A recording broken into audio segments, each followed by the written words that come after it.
करके पीडीएफ बना दिया जाएगा, और जैसा मैंने कहा था आपको, फ्राइडे सैटरडे तक वो आपको डेफिनेटली अपलोड कर दिए जाएंगे। इंग्लिश वाले अपलोडेड हैं सारे के सारे, ठीक है, और हिंदी वाले इसी वीक में हम अपलोड करवा देंगे। उन्हें एक्सेस करने में थोड़ी सी प्रॉब्लम है, अगर वो डाउनलोड नहीं हो रहे हैं तो एटलीस्ट आप ये बताएं मुझे कि वो आपको नजर आ रहे हैं या नहीं आ रहे हैं, आप उसको एक्सेस कर पा रहे हैं या नहीं आप कर पा रहे हैं। नहीं, नोट्स पेड नहीं है, नोट्स कॉम्प्लीमेंट्री हैं, पेड नहीं है। मैं एक बार ही चेक कर लेता हूँ, मैं एक बार उनसे क्लास के बाद पूछ लूंगा कि क्या उसके रिगार्डिंग प्रॉब्लम आ रही है। ठीक है, वो उसमें आपको कोई अलग से पेमेंट नहीं करनी है नोट्स की। नोट्स जितने भी हैं वो सारे के सारे कॉम्प्लीमेंट्री हैं। ओके, अगर वो लॉक्ड है तो उनको अनलॉक करवा दिया जाएगा। मैं एक बार ही चेक कर लूंगा अगर वो एक्सेस आप नहीं कर पा रहे हैं तो। चलिए हम आगे बढ़ते हैं। कल के सेशन में हमने स्टार्ट कर दिया था मेडिवल इंडिया, मध्यकालीन भारत, जिसमें हम बात कर चुके हैं इस्लाम के बारे में, मोहम्मद बिन कासिम के बारे में, जो भारत पर होने वाला एक अरेबियन इन्वेजन था, अरबों का आक्रमण था। उसके बाद हम बात कर रहे थे टर्किश इन्वेजन के बारे में, जिसमें हमने पहला टर्किश इन्वेजन पढ़ा था, जो किसने किया था, महमूद गजनवी ने। इसके बाद महमूद गजनवी के बाद जो अगला टर्किश अटैक हुआ, टर्किश इन्वेजन हुआ भारत पर, वो किया मोहम्मद गौरी ने। So let's start with Mohammad Gauri.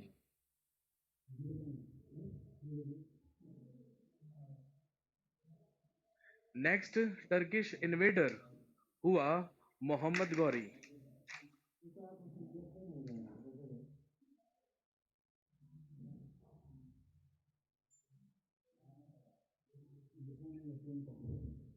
1175 से लेके 1206 तक का जो पीरियड है, यही पीरियड है किसका, मोहम्मद गौरी का। मोहम्मद गौरी भी उसी स्थान से आया था जिस स्थान से महमूद गजनवी इंडिया आया था। कहने का मतलब सेंट्रल एशिया के गजनी में ही रूल किया करता था मोहम्मद गौरी भी। जब महमूद गजनवी आया था तो उस समय वहां पर गजनी वंश या यामिनी वंश चलता था, और जब मोहम्मद गौरी आया तो उस समय वहां पर चल रहा था गौर वंश।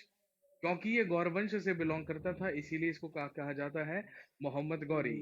वैसे ये एक शंसबानी टर्किश था या शंसबानी तुर्क था।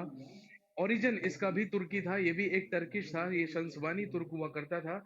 लेकिन गजनी में ये गौर वंश में रूल किया करता था, और इसका हिंदुस्तान में आने का जो उद्देश्य था, जो पर्पस था, वो थोड़ा सा अलग था महमूद गजनवी से। महमूद गजनवी बार बार हिंदुस्तान में अटैक किया करता था, सिर्फ लूट के उद्देश्य से, मंदिरों को नष्ट करने के उद्देश्य से, भारत से बुत परस्ती या स्टैचू वर्शिप को नष्ट करने के उद्देश्य से। लेकिन मोहम्मद गौरी का जो उद्देश्य था हिंदुस्तान में आने का, ये चाहता था अपने साम्राज्य का विस्तार करना। इसीलिए मोहम्मद गौरी ने अपना सबसे पहला अटैक 1175 में किया ऑन मुल्तान। और हम सब जानते हैं मुल्तान भी अभी कहां पर है, पाकिस्तान में, जो उस समय सिंध का ही पार्ट हुआ करता था। वहां पर करमाथी जाति के कुछ मुस्लिम्स रूल किया करते थे, और उन्हीं करमाथी मुस्लिम्स पर अटैक किया था मोहम्मद गौरी ने, जो हिंदुस्तान में इसका सबसे पहला आक्रमण था, जो इसने 1175 या 1175 ईस्वी में किया। इन्हीं करमाथी मुस्लिम्स को लूट कर ये वापस गजनी लौटा। लेकिन जब ये गजनी गया तो क्योंकि इसने भी सुना था कि गजनी का ही एक महान शासक महमूद गजनवी हिंदुस्तान गया था, और हिंदुस्तान जाकर उसने गुजरात के सोमनाथ मंदिर को लूटा था, इसीलिए मोहम्मद गौरी ने भी अपना अगला उद्देश्य गुजरात का सोमनाथ मंदिर बनाया। और इन 1178 मोहम्मद गौरी अटैक्ड ऑन गुजरात, और 1178 में इसने गुजरात पर आक्रमण किया। और ध्यान रखेंगे, that time the ruler of Gujarat was Bhim second और मूलराज सेकंड। इस समय गुजरात का शासक हुआ करता था भीम द्वितीय या मूलराज द्वितीय। जब गजनवी गया था गुजरात तो उस समय वहां पर भीम फर्स्ट रूल कर रहा था, जो चालुक्य वंश या चालुक्य डायनेस्टी का रूलर हुआ करता था। और जिस समय मोहम्मद गौरी गया था उस समय चालुक्य वंश का ही एक और रूलर रूल किया करता था, जिसका नाम था भीम सेकंड या मूलराज सेकंड। जैसे ही मूलराज सेकंड के टाइम पर मोहम्मद गौरी ने गुजरात के सोमनाथ मंदिर पर अटैक करने की कोशिश की, उल्टा मूलराज सेकंड ने ही इस पर क्रॉस अटैक किया, इस पर उल्टा आक्रमण किया। और क्योंकि Mulraj second was more powerful than Mohammad Ghori, इसीलिए मोहम्मद गौरी को अपनी सेना लेकर वहां से भागना पड़ा। मोहम्मद गौरी अपनी सेना लेकर वहां से भागा, उसका पीछा किया मूलराज सेकंड ने। एंड ध्यान रखेंगे, मूलराज सेकंड डिफीटेड मोहम्मद गौरी इन माउंट आबू, और 1178 में ही मोहम्मद गौरी को मूलराज सेकंड के द्वारा पराजित किया गया माउंट आबू में। और हम सब जानते हैं mount Abu is in Rajasthan. Rajasthan के ही माउंट आबू में मूलराज सेकंड ने मोहम्मद गौरी को पराजित किया। और ये पॉइंट हम इसलिए याद रखेंगे because that was first defeat of Mohammad Ghori in India. ये भारत में मोहम्मद गौरी की सबसे पहली पराजय थी, सबसे पहली हार थी। मोहम्मद गौरी समझ चुका था कि जब तक मूलराज सेकंड गुजरात में है तब तक सोमनाथ मंदिर को लूट पाना क्या है, इम्पॉसिबल है। इसीलिए मोहम्मद गौरी उत्तर भारत की तरफ बढ़ा, और उत्तर भारत की तरफ बढ़कर इसने जाकर अधिकार किया सिंध और कश्मीर पर। After that Mohammad Ghori conquered Sindh and Kashmir.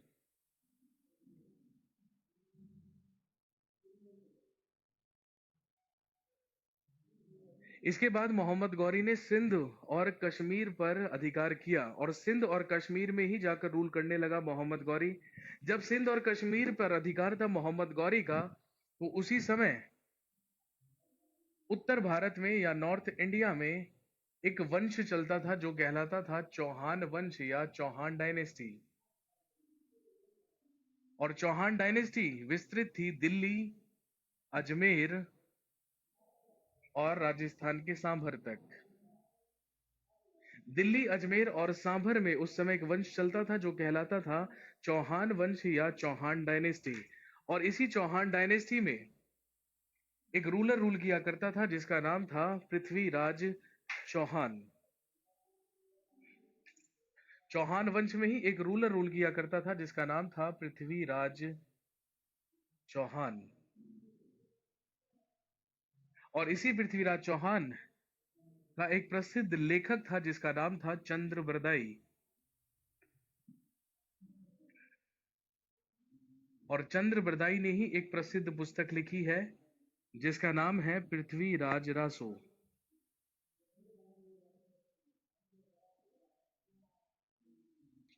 और यही पृथ्वीराज रासो वो सबसे ज्यादा इंपॉर्टेंट सोर्स है जिससे हमें जानकारी मिलती है मोहम्मद गौरी और पृथ्वीराज चौहान के बीच हुई लड़ाइयों के बारे में। चंद्रबरदाई ने पृथ्वीराज रासो में ऐसा लिखा है कि मोहम्मद गौरी बार बार सिंध और कश्मीर से पृथ्वीराज चौहान पर अटैक किया करता था, लेकिन पृथ्वीराज चौहान उसे बार बार आराम से आसानी से हरा दिया करता था।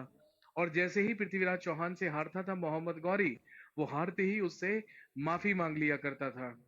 बार बार वो अटैक करता, बार बार पृथ्वीराज चौहान उसे हराता और फिर वो उससे माफी मांग लिया करता। इट हैपेंड 16 टाइम्स, ऐसा 16 बार हुआ कि 16 बार मोहम्मद गौरी ने पृथ्वीराज चौहान पर अटैक किए और हर बार पृथ्वीराज चौहान ने उसको हराकर माफ कर दिया। लेकिन 17वीं बार पृथ्वीराज चौहान के भी सब्र का बांध टूटा और 1191 में दोनों के बीच लड़ा गया फर्स्ट बैटल ऑफ तराइन।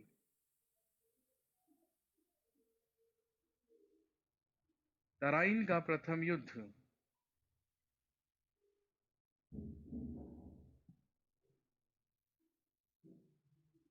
दोनों के बीच एक प्रसिद्ध युद्ध लड़ा गया जिसे कहते हैं तराइन का प्रथम युद्ध या फर्स्ट बैटल ऑफ तराइन।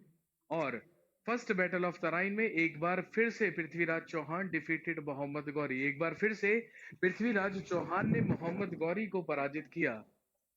और जैसे ही पृथ्वीराज चौहान ने मोहम्मद गौरी को पराजित किया तो मोहम्मद गौरी ने फिर से माफी मांग ली पृथ्वीराज चौहान से, और हर बार की तरह पृथ्वीराज चौहान ने एक बार फिर से माफ कर दिया मोहम्मद गौरी को। लेकिन अब कहानी में एक नया मोड़ आया, एक नया ट्विस्ट आया। जिस समय चौहान डायनेस्टी में रूल कर रहा था पृथ्वीराज चौहान, उसी समय उत्तर प्रदेश के कन्नौज में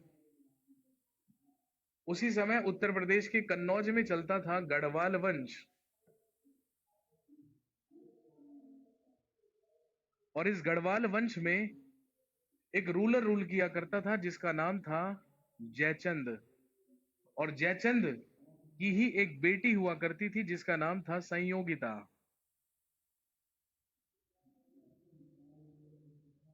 कन्नौज में गढ़वाल वंश में रूल करता था जयचंद, और जयचंद की ही एक डॉटर, एक बेटी हुआ करती थी जिसका नाम था संयोगिता। और इसी संयोगिता से शादी करना चाहता था पृथ्वीराज चौहान। जो बिल्कुल नहीं चाहता था कौन? राजा जयचंद।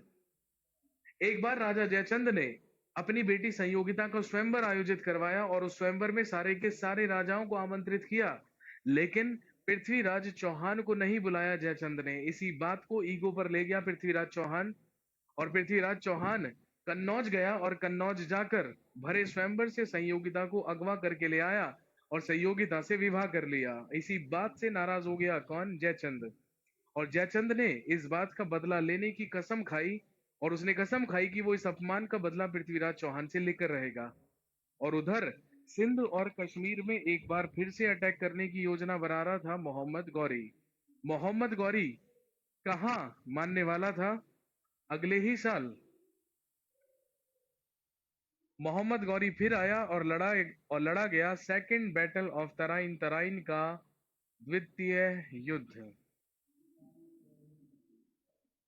और ध्यान रखेंगे दोस्तों, हमारे इतिहास का सबसे प्रसिद्ध युद्ध, सबसे फेमस बैटल ही कौन सा माना जाता है? तराइन का दूसरा युद्ध या सेकंड बैटल ऑफ तराइन। और क्योंकि इसी में हमारे इतिहास का सबसे बड़ा उलटफेर हुआ, इस बार पृथ्वीराज चौहान ने नहीं बल्कि मोहम्मद गौरी ने पृथ्वीराज चौहान को पराजित किया, और पराजित करते ही पृथ्वीराज चौहान की हत्या कर दी। क्योंकि माफ करने की प्रवृत्ति पृथ्वीराज चौहान की थी, मोहम्मद गौरी को तो सिर्फ एक मौका चाहिए था जो उसे मिला सेकंड बैटल ऑफ तराइन में। जैसे ही सेकंड बैटल ऑफ तराइन में पृथ्वीराज चौहान की पराजय हुई, बस वैसे ही 1192 में ही स्थापना हुई हमारे देश में मुस्लिम शासन की, मुस्लिम रूल की। यहीं से शुरू हुआ भारत में मुस्लिम शासन।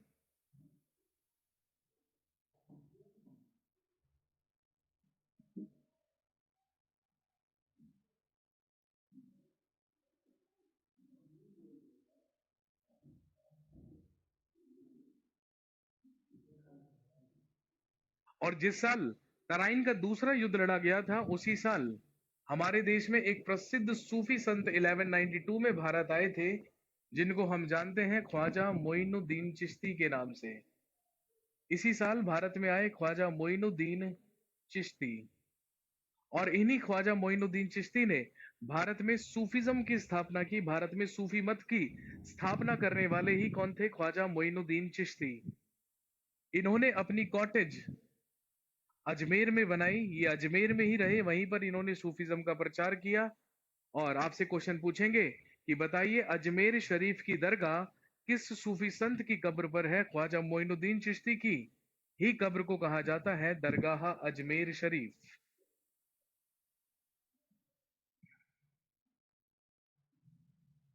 जो अजमेर शरीफ की दरगाह है वो ख्वाजा मोइनुद्दीन चिश्ती की ही कब्र पर बनी है।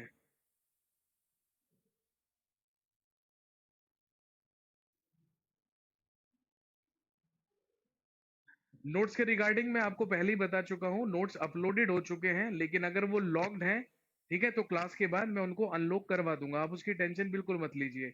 नोट्स अपलोड करवा दिए गए हैं, वो सारे के सारे जो हिस्ट्री के नोट्स हैं वो अपलोडेड हैं, ठीक है। लेकिन अगर आप उनको एक्सेस नहीं कर पा रहे हैं, तो लॉक्ड हैं, तो मैं उसको अभी अनलॉक करवा दूंगा क्लास के बाद, ठीक है। अभी आप क्लास पे ध्यान दीजिए, क्लास के बाद नोट्स अनलॉक करवा दिए जाएंगे। हिंदी वाले नोट्स प्रोसेसिंग पे लग चुके हैं, है ना, और फ्राइडे सैटरडे तक आपको हिंदी वाले नोट्स भी अपलोड करवा दिए जाएंगे। तो नोट्स के रिगार्डिंग आप बिल्कुल भी परेशानी मत लीजिए। तो 1192 में दो काम हुए, एक तो भारत में सूफीज्म की स्थापना हुई जो कि ख्वाजा मोइनुद्दीन चिश्ती ने, और दूसरा 1192 में ही भारत में शुरू हुआ मुस्लिम शासन या मुस्लिम रूल। क्योंकि पृथ्वीराज चौहान को पराजित किया मोहम्मद गौरी ने, इसीलिए अगले ही साल in 1193 Mohammad Ghori made Delhi his capital.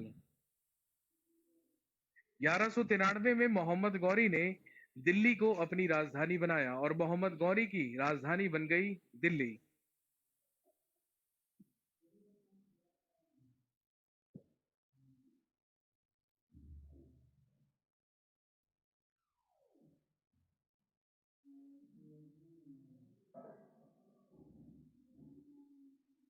अब दिल्ली को अपनी राजधानी बनाकर, अपनी कैपिटल बनाकर यहाँ पर रूल करने लगा मोहम्मद गौरी। लेकिन हम सब जानते हैं जयचंद मोहम्मद गौरी का कोई रिश्तेदार नहीं था, इसीलिए अगले ही साल मोहम्मद गौरी ने जयचंद पर ही अटैक कर दिया और इन 1194 लड़ा गया बैटल ऑफ चंदावर।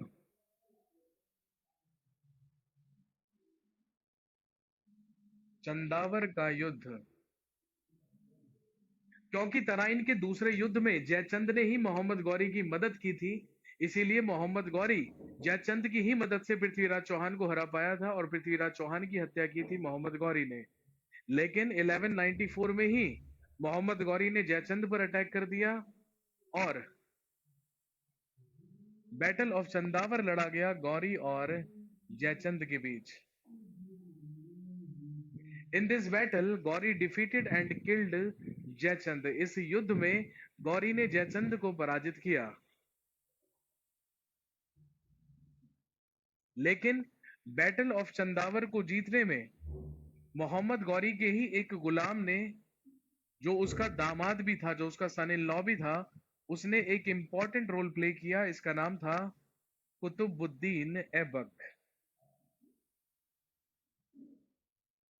जब मोहम्मद गौरी हिंदुस्तान आया था तो अपने साथ हजारों गुलाम लेकर आया था और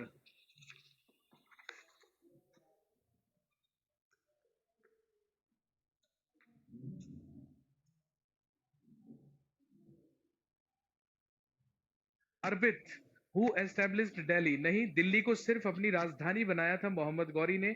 Delhi was established by a Tomar ruler who was Anangpal Tomar. Tomar वंश का एक राजा हुआ करता था अनंगपाल तोमर। उसी ने 1042 ईस्वी में दिल्ली की स्थापना की थी।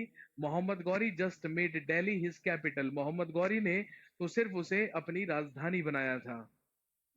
इसके बाद मोहम्मद गौरी का ही एक गुलाम, जो उसका दामाद भी था, कुतुबुद्दीन ऐबक के ही कंट्रीब्यूशन से चंदावर का युद्ध जीत पाया था मोहम्मद गौरी। जब मोहम्मद गौरी हिंदुस्तान आया था तो अपने साथ कई गुलाम लेकर आया था और उसी के गुलामों में सबसे प्रसिद्ध 4 गुलाम हुआ करते थे। कुतुबुद्दीन ऐबक, दूसरा यलदौज,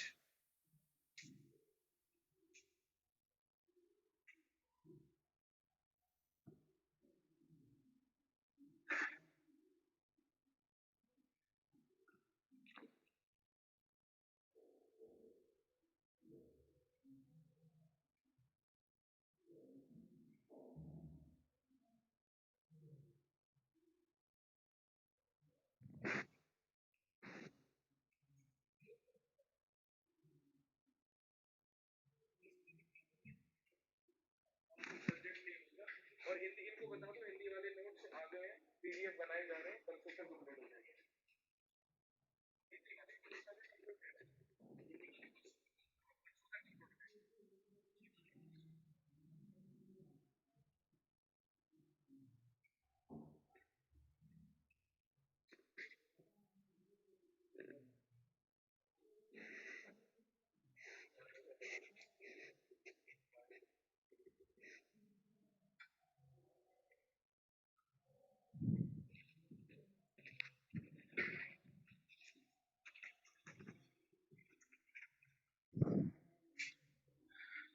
मोहम्मद गौरी के सबसे फेमस 4 गुलाम हुआ करते थे, जिसमें सबसे पहला था कुतुबुद्दीन ऐबक, दूसरा था यलदौज, तीसरा था कुबाचा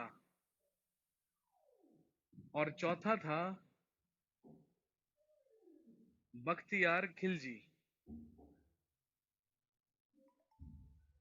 ये चारों सबसे करीबी और सबसे फेमस गुलाम हुआ करते थे मोहम्मद गौरी के। सबसे पहले हम बात करेंगे बख्तियार खिलजी की। ध्यान रखेंगे, एक ही क्वेश्चन बनेगा। बख्तियार खिलजी ने ही डिस्ट्रॉय करवाया था नालंदा यूनिवर्सिटी को।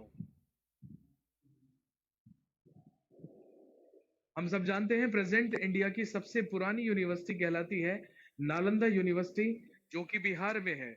इस यूनिवर्सिटी को नष्ट करवा दिया गया था, डिस्ट्रॉय करवा दिया गया था, और डिस्ट्रॉय करवाने वाला ही कौन था? बख्तियार खिलजी। यलदौज और कुबाचा को अभी हाइड करेंगे, क्योंकि कुतुबुद्दीन ऐबक के ही कंट्रीब्यूशन से चंदावर के युद्ध को जीता मोहम्मद गौरी ने। इसीलिए कुतुबुद्दीन ऐबक को ही उसने अपना कमांडर इन चीफ बनाया या सेनापति बनाया।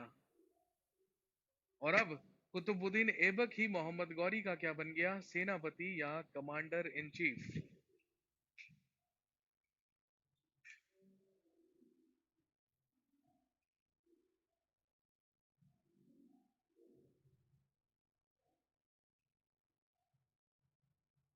क्योंकि कुतुबुद्दीन ऐबक के ही कंट्रीब्यूशन से चंदावर के युद्ध को जीता था मोहम्मद गौरी ने, इसीलिए अपने साम्राज्य का केयरटेकर कुतुबुद्दीन ऐबक को बनाकर मोहम्मद गौरी गजनी वापस लौटा और उसने कुतुबुद्दीन ऐबक से कहा कि हमने हिंदुस्तान में मुस्लिम शासन की तो स्थापना कर दी है, लेकिन भारत में इस्लाम धर्म की प्रचार करने की जिम्मेदारी मैं तुम्हें सौंपता हूं। इसीलिए कुतुबुद्दीन ऐबक ने ही 1194 में दो मस्जिदों का निर्माण करवाया।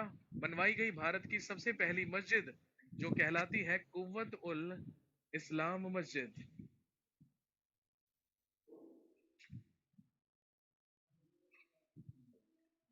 और कुव्वत उल इस्लाम मस्जिद का निर्माण करवाया गया दिल्ली में। और दूसरी मस्जिद जो बनवाई गई वो कहलाती है 2.5 दिन का झोपड़ा,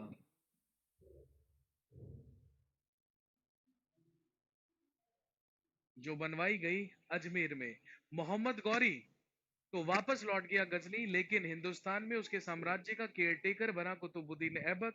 और कुतुबुद्दीन ऐबक ने ही भारत में दो सबसे पहली मस्जिदें बनवाई, एक दिल्ली में कुव्वत उल इस्लाम मस्जिद और दूसरी मस्जिद अजमेर में बनवाई गई जो कहलाती है 2.5 दिन का झोपड़ा। रोहित चौबे जी, मुझे लगता है आप अभी लॉग इन करके आए हैं। मैंने स्टार्टिंग में बता दिया कि जो स्टडी मटेरियल है वो पेड नहीं है, उसके लिए आपको कोई पेमेंट नहीं करनी है, वो कॉम्प्लीमेंट्री है। बस वो लॉक्ड है, शायद उसको अनलॉक करना होगा, वो मैं करवा दूंगा अनलॉक।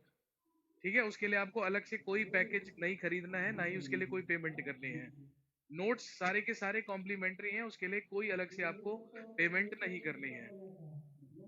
इसके बाद इन 1199 Qutubuddin Aibak started the construction of Qutub Minar.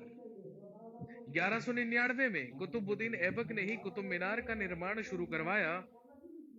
Qutub Minar का निर्माण शुरू हुआ 1199 में, जिसको कंप्लीट 1229 में करवाया गया था इल्तुतमिश के द्वारा।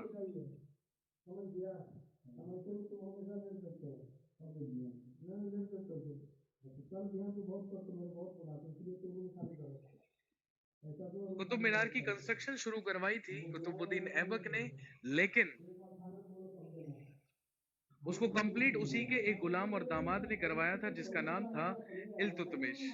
तो जो इल्तुतमिश है इसी ने कुतुब मीनार का निर्माण पूरा करवाया है। इसके बाद 1205 ईस्वी में मोहम्मद गौरी हिंदुस्तान वापस लौटा, और जब वो हिंदुस्तान से वापस लौट रहा था तो रास्ते में ही कश्मीर में उसकी भिड़ंत खोखरों से हुई, और 1206 ईस्वी में ही Mohammad Ghori was died in Ghazni. 1206 ईस्वी में ही मोहम्मद गौरी की गजनी में मृत्यु हुई। आशुतोष असवाल, जामा मस्जिद शाहजहां ने बनवाई थी, है ना। जब हम मुगल डायनेस्टी पढ़ेंगे और मुगल वंश में हम अकबर जहांगीर के बाद अगला मुगल बादशाह पढ़ेंगे शाहजहां, तो वही दिल्ली में निर्माण करवाएगा जामा मस्जिद का। अभी सिर्फ दो मस्जिदें बनी हैं, कुव्वतुल इस्लाम मस्जिद जो दिल्ली में है कुतुब मीनार के बराबर में, और एक है अजमेर में 2.5 दिन का झोपड़ा।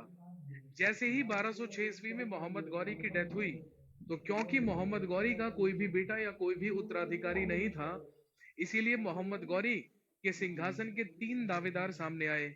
मोहम्मद गौरी के सिंहासन का सबसे बड़ा दावेदार था कुतुबुद्दीन ऐबक, क्योंकि वो उसका दामाद भी था। इसीलिए हिंदुस्तान का साम्राज्य ही किसको दिया गया? कुतुबुद्दीन ऐबक को। दूसरा दावेदार सामने आया यलदौज। यलदौज को दिया गया गजनी का साम्राज्य, और दूसरा दावेदार था कुबाचा, जिसको दिया गया अफगानिस्तान का काबुल और कंधार।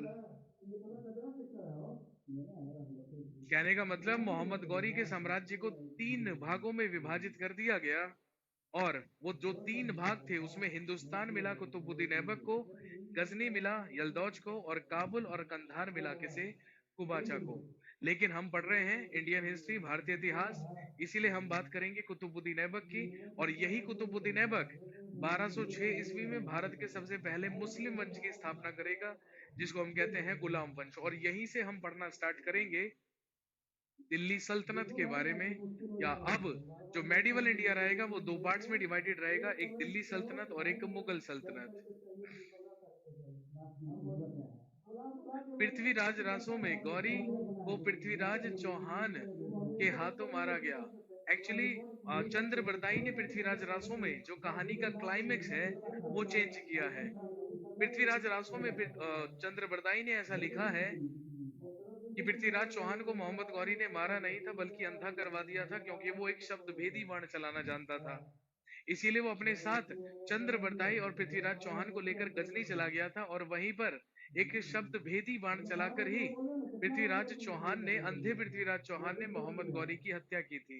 ये जो कहानी है ये पृथ्वीराज रासो में लिखित है, लेकिन इतिहासकार ऐसा मानते हैं कि इन दोनों के बीच में सिर्फ दो बैटल्स हुए थे, तराइन का पहला युद्ध और तराइन का दूसरा युद्ध, जिसमें पृथ्वीराज चौहान की हत्या कर दी थी मोहम्मद गौरी ने। इसीलिए भारत में स्थापना हुई मुस्लिम शासन की या मुस्लिम रूल की। नहीं अविनाश कुमार जी, बख्तियार खिलजी को कोई साम्राज्य नहीं मिला था। मैंने कहा उसके साम्राज्य के तीन दावेदार थे, जिसमें कुतुबुद्दीन ऐबक, यलदौज और कुबाचा थे, है ना। तो बख्तियार खिलजी को नहीं मिला था साम्राज्य।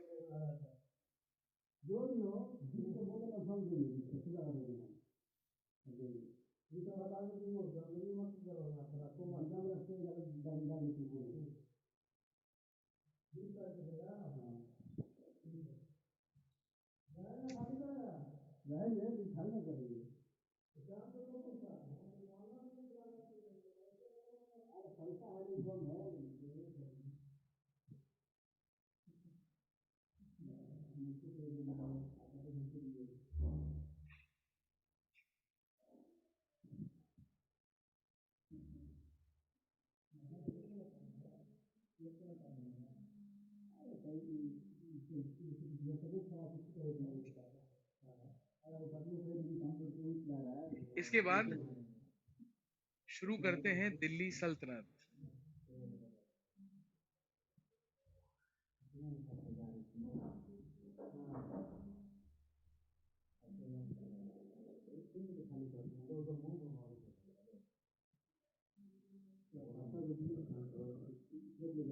जिसे हम पढ़ेंगे 1206 से लेके 1526 तक।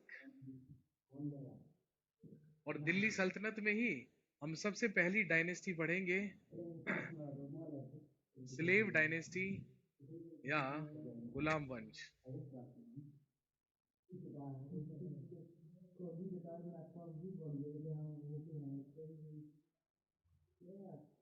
And the founder of slave dynasty was Qutubuddin Aibak, जिसका रूलिंग पीरियड है 1206 से 1210 तक। मुनेश सिंह मैं ऑलरेडी बता चुका हूं। अनंगपाल तोमर एस्टेब्लिश्ड दिल्ली इन 1042 AD। नमन प्रताप सिंह पाल सेन पल्लव राष्ट्रकूट प्रतिहार, है ना। एसएससी में कोई सवाल नहीं आएगा इनसे, एसएससी के लिए आपको बिल्कुल पढ़ने की आवश्यकता नहीं है। स्टडी मटेरियल पेड नहीं है, मैं फिर से रिपीट कर रहा हूँ, ठीक है। हो सकता है कि वो अनलॉक्ड हो सकता है कि वो लॉक्ड हो, उसके बारे में मुझे जानकारी नहीं है, मैं उसको अनलॉक करा दूंगा, ठीक है। क्लास के बाद आप उसको एक्सेस कर लीजिएगा, वो एक्सेस हो जाएगा, वो अपलोड हो चुके हैं, ठीक है। लेकिन हो सकता है कि लॉक्ड हो, उसके लिए आपको अलग से कोई पेमेंट नहीं करनी है। फर्स्ट मॉस्क्यू ऑफ इंडिया, मैंने अभी बताया आपको, कुव्वत उल इस्लाम, भारत में इस्लाम धर्म का प्रचार करने के लिए सबसे पहली मस्जिद, है ना, जो बनाई गई है वो है कुव्वत उल इस्लाम मस्जिद, जो दिल्ली में बनवाई गई है। गुलाम नेम ही क्यों? क्योंकि हम सब जानते हैं मोहम्मद गौरी का ही एक गुलाम हुआ करता था कुतुबुद्दीन ऐबक, और इसी ने स्थापना की थी गुलाम वंश की, इसीलिए। और दूसरा रीजन ये कि इस डायनेस्टी में हम ज्यादातर जो मेन रूलर्स पढ़ेंगे वो सारे के सारे क्या होंगे, स्लेव्स होंगे या गुलाम होंगे, इसीलिए इस वंश को गुलाम वंश कहा गया है, जिसकी स्थापना कुतुबुद्दीन ऐबक ने की थी। और अभी तक गौरी की राजधानी थी दिल्ली, लेकिन इसने अपनी राजधानी बनाया था लाहौर को।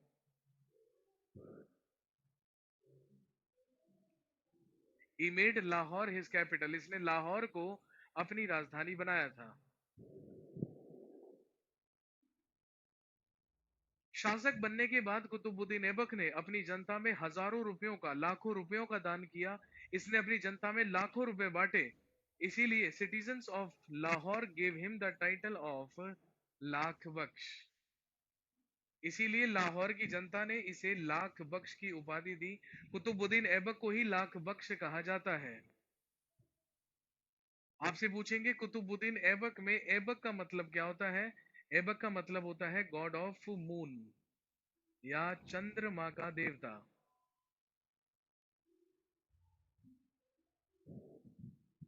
कुतुबुद्दीन ऐबक को लाख बख्श कहा गया है क्योंकि इसने अपनी जनता में लाखों रुपए बख्शे थे, लाखों रुपए बांटे थे। और ऐबक का मतलब ही क्या होता है? चंद्रमा का देवता या god of moon. Qutbuddin Aibak ने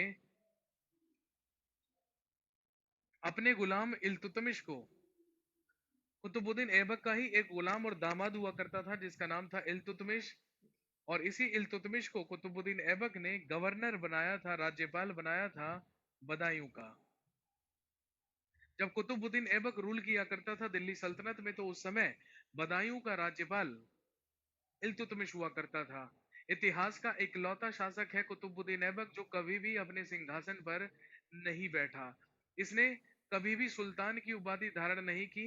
ये सिपा सालार की उपाधि लेकर सिर्फ सेनापति की ही गद्दी पर बैठकर शासन किया करता था। इसने कभी भी अपने सिंहासन का इस्तेमाल नहीं किया।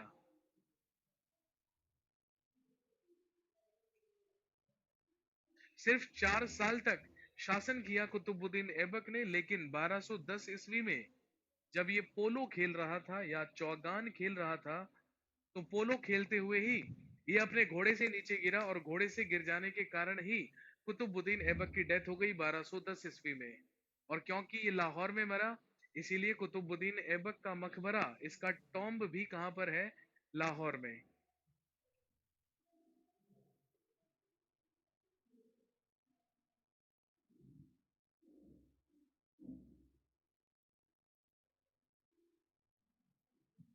लेकिन जैसे ही कुतुबुद्दीन ऐबक की डेथ हुई लाहौर में, इसके मरते ही इसका बेटा सिंहासन पर बैठा बैठा जिसका नाम था आराम शाह।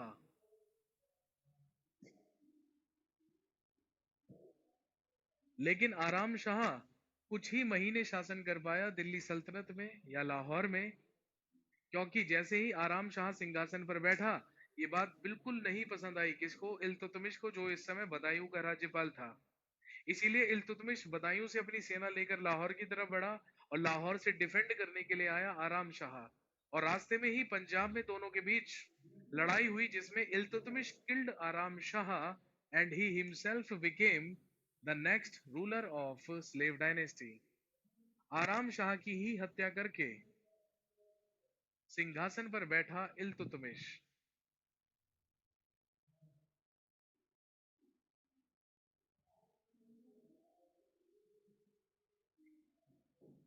जिसका रूलिंग पीरियड था 1211 से लेके 1236 तक। Iltutmish was first sultan of India. Iltutmish को ही भारत का प्रथम सुल्तान कहा जाता है, क्योंकि मैंने आपको बताया था सुल्तान एक ऐसी उपाधि हुआ करती थी जो बगदाद के खलीफाओं के द्वारा दी जाती थी। कल हमने पढ़ा था खलीफा, हजरत मोहम्मद साहब के उत्तराधिकारियों को ही क्या कहा जाता था? खलीफा कहा जाता था। और खलीफा ही सुल्तान की उपाधि उन रूलर्स को दिया करते थे जिन्हें वो एक्स्ट्रा ऑर्डिनरी समझा करते थे। लेकिन महमूद गजनवी ने खुद सुल्तान की उपाधि ली थी। किसी खलीफा ने उसे लीगली सुल्तान की उपाधि नहीं दी थी। लेकिन भारत में लीगली सुल्तान कहलाने वाला सबसे पहला व्यक्ति कौन है? इल्तुतमिश। और जब इल्तुतमिश को सुल्तान की उपाधि दी गई, तो इल्तुतमिश ने यह घोषणा की कि मेरे बाद दिल्ली सल्तनत में जितने भी रूलर्स आएंगे, वो सारे के सारे क्या कहलाएंगे? सुल्तान कहलाएंगे। इसीलिए भारत का पहला सुल्तान कहलाता है इल्तुतमिश, और भारत का आखिरी सुल्तान बनेगा दिल्ली सल्तनत का आखिरी रूलर जिसका नाम था इब्राहिम लोदी। भारत का पहला सुल्तान इल्तुतमिश और भारत का अंतिम सुल्तान हुआ इब्राहिम लोदी। जब इल्तुतमिश सिंहासन पर बैठा तो यल्दौज की नजर इल्तुतमिश की दिल्ली सल्तनत पर पड़ी और यल्दौज ने डिसाइड किया कि वो इल्तुतमिश पर अटैक करके दिल्ली सल्तनत पर अधिकार करेगा। इसीलिए 1215 ईस्वी में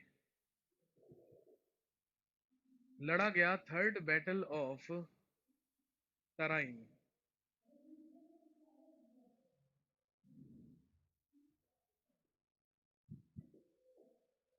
तराइन का तीसरा युद्ध, थर्ड बैटल ऑफ तराइन, और ये लड़ा गया इल्तुतमिश और यल्दौज के बीच।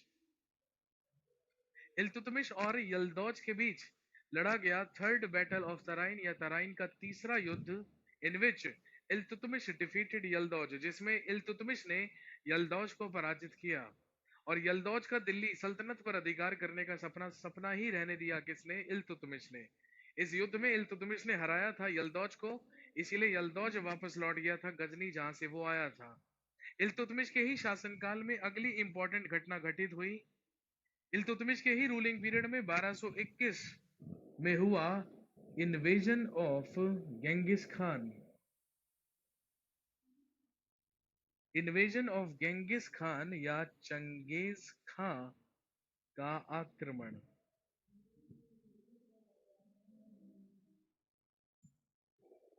1221 ईस्वी में इल्तुतमिश के ही शासनकाल में भारत में चंगेज खान ने आक्रमण किया। हम सब जानते हैं गेंगिस खान का एक्चुअल नेम हुआ करता था तैमूचिन। इसका वास्तविक नाम तैमूचिन था and he was a Mongoloid. ये एक मंगोल शासक था। ये मंगोलिया से आया था और एशिया का सबसे क्रूर शासक ही कौन माना जाता है? Genghis Khan. चंगेज खान के छोटे भाई की हत्या एक रूलर ने कर दी थी जिसका नाम था Jalaluddin मंगवर्नी।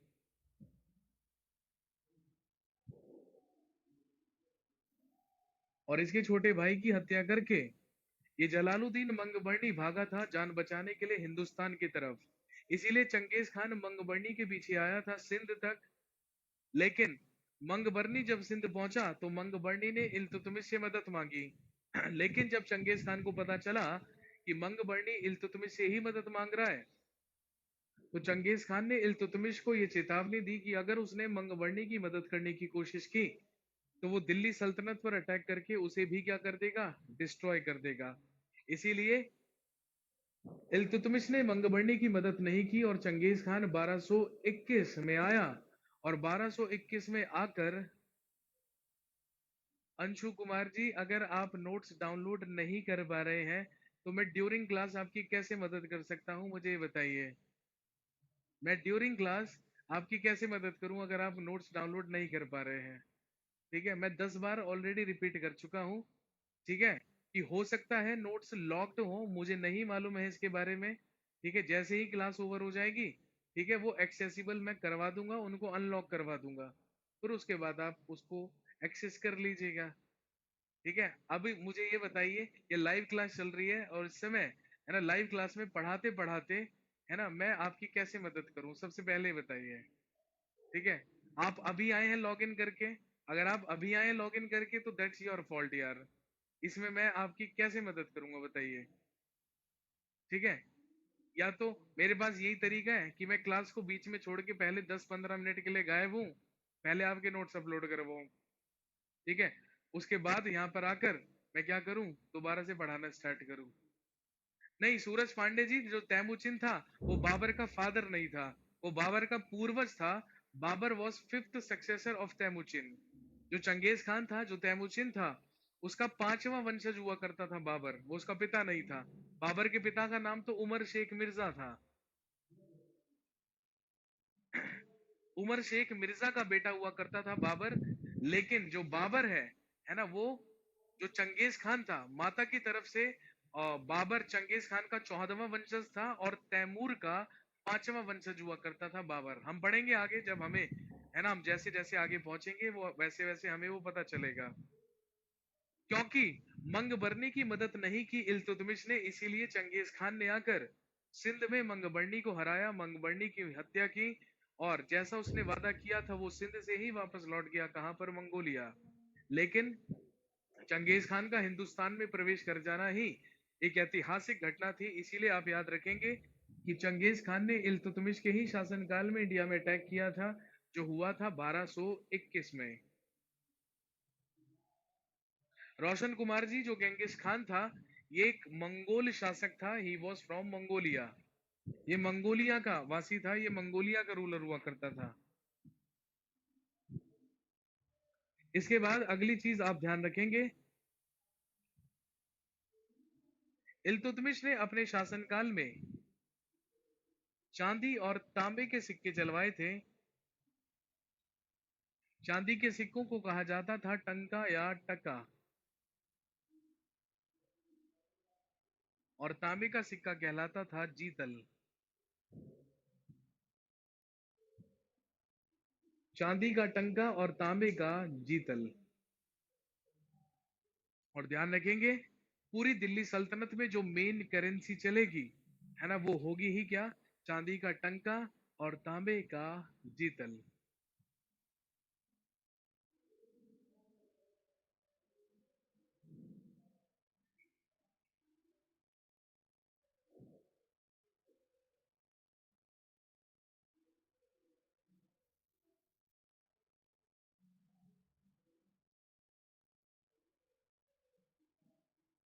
Iltutmish started the system of Turkane Chahalgani और दल चालीसा। इल्तुतमिश ने ही अपने शासनकाल में तुर्काने चहलगानी या दल चालीसा प्रथा की शुरुआत की थी। इल्तुतमिश के हजारों गुलाम थे, लेकिन हजारों गुलामों में से इसने अपने सबसे खास, सबसे करीबी 40 गुलामों को अपना एडमिनिस्ट्रेटर बनाया था, अपना प्रशासक बनाया था। और उन्हीं 40 एडमिनिस्ट्रेटर्स के ग्रुप को ही क्या कहा जाता था, तुर्काने चहलगानी या दल चालीसा। और इसके अलावा इल्तुतमिश ने एक और प्रथा शुरू की थी जिसको कहा जाता था इक्ता प्रथा या इक्ता system.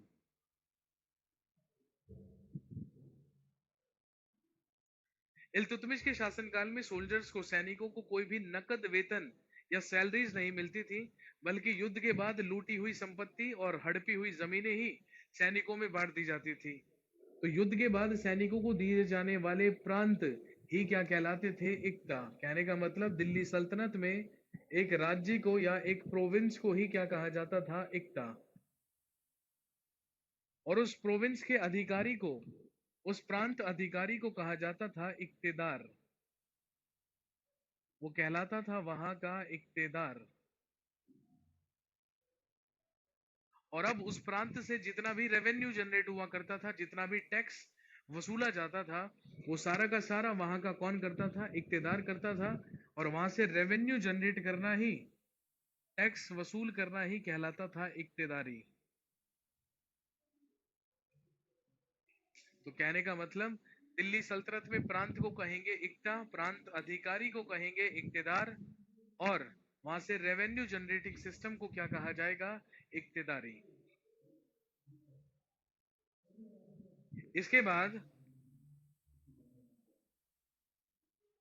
in 1229 Iltutmish completed the construction of Qutub Minar and he shifted his capital from Lahore to Delhi. 1229 में इल्तुतमिश ने कुतुब मीनार का निर्माण पूरा करवाया और अपनी राजधानी को लाहौर से दिल्ली शिफ्ट कर लिया, दिल्ली स्थानांतरित कर लिया। प्लीज रिपीट, दल चालीसा। इल्तुतमिश के हजारों गुलाम थे, हजारों स्लेव्स थे, और अपने हजारों स्लेव्स में से इल्तुतमिश ने अपने सबसे करीबी और सबसे खास 40 गुलामों को, 40 स्लेव्स को अपना एडमिनिस्ट्रेटर बनाया था। And that group of slaves और the administrators was known as Dal Chalisa. और उन्हीं प्रशासकों के, एडमिनिस्ट्रेटर्स के ग्रुप को ही दल चालीसा कहते थे या तुर्काने चहलगानी कहते थे।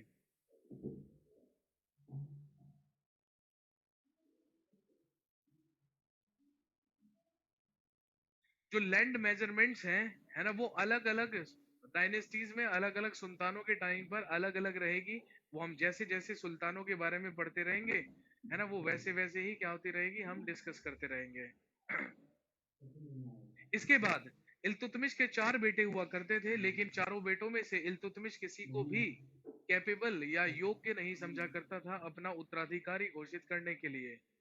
क्योंकि एक बार जब इल्तुतमिश बुंदेलखंड अभियान पर गया, तो उस अभियान पर उसके चारों के चारों बेटे विफल साबित हुए, और उस अभियान को सफल बनाने में मदद की इल्तुतमिश की बेटी ने, जिसका नाम था रजिया। इसीलिए इल्तुतमिश ने मरने से पहले अपनी बेटी रजिया को ही अपना उत्तराधिकारी, अपना सक्सेसर घोषित किया। और 1236 ईस्वी में डेथ हुई इल्तुतमिश की। और इल्तुतमिश का मकबरा भी कहां पर है? दिल्ली में। दिल्ली में ही कुतुब मीनार प्रीमाइसिस में, कुतुब मीनार परिसर में है इल्तुतमिश का मकबरा। Tomb of Iltutmish is in Delhi.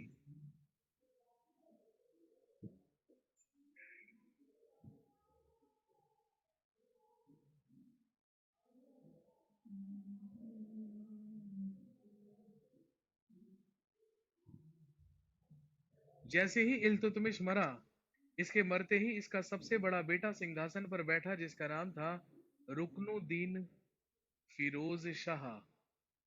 इसने घोषणा की थी रजिया को सुल्तान बनाने की, लेकिन इसके मर्जी के खिलाफ इसका बड़ा बेटा रुकनुद्दीन फिरोज शाह सिंहासन पर बैठा।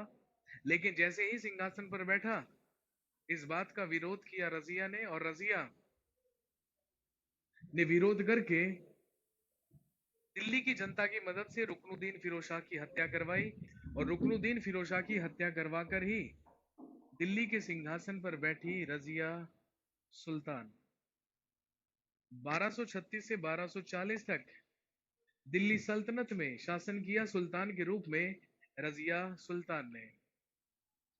इल्तुतमिश कब मरा? Iltutmish 1236। Iltutmish was died in 1236। 1236 में डेथ हुई थी इल्तुतमिश की। चलिए मैं 5 मिनट का ब्रेक लेता हूँ, और 5 मिनट के ब्रेक के बाद हम दोबारा से मिलते हैं, ठीक है। और मैं एक बार ये चेक भी कर लेता हूँ कि आपके नोट्स एक्सेस क्यों नहीं हो पा रहे हैं। 5-7 मिनट में वापस लौटते हैं, फिर कहानी शुरू करेंगे रजिया सुल्तान से।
हाँ जी, कंटिन्यू करते हैं रजिया सुल्तान से।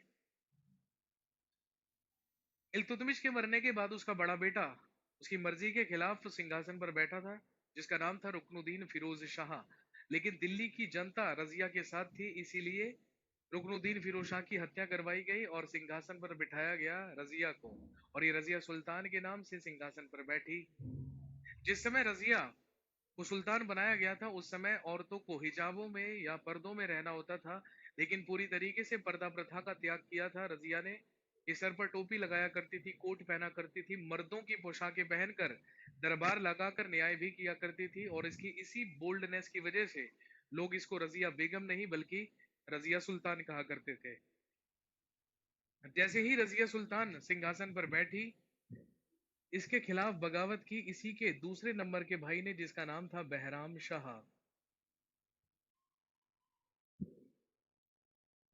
और दल चालीसा के 40 लोगों को भी अपने ही अधीन किया बहराम शाह ने। कहने का मतलब अब दल चालीसा रजिया सुल्तान के लिए नहीं बल्कि बहराम शाह के लिए काम करने लगा।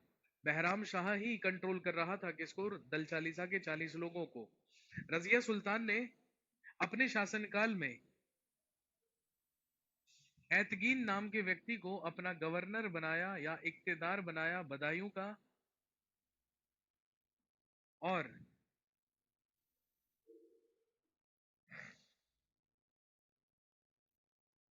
अल्तूनिया नामक व्यक्ति को और अल्तूनिया नामक व्यक्ति को अपना इक्तेदार बनाया पंजाब के भटिंडा का। एदगीन को बदायूं का और अल्तूनिया को भटिंडा पंजाब का इक्तेदार नियुक्त किया गया रजिया सुल्तान के द्वारा। और रजिया सुल्तान का ही एक प्रेमी हुआ करता था, जिसका नाम था याकूत खान। याकूत खान को रजिया सुल्तान ने एक महत्वपूर्ण पद दिया और बनाया अपना अमीर आखूर। दिल्ली सल्तनत में जो शाही अस्तबल हुआ करता था, जो शाही अश्वशाला हुआ करती थी, उसी के मंत्री को अमीर आखूर कहा जाता था, जो रजिया सुल्तान ने नियुक्त किया था याकूत खान को, जो उसका प्रेमी हुआ करता था।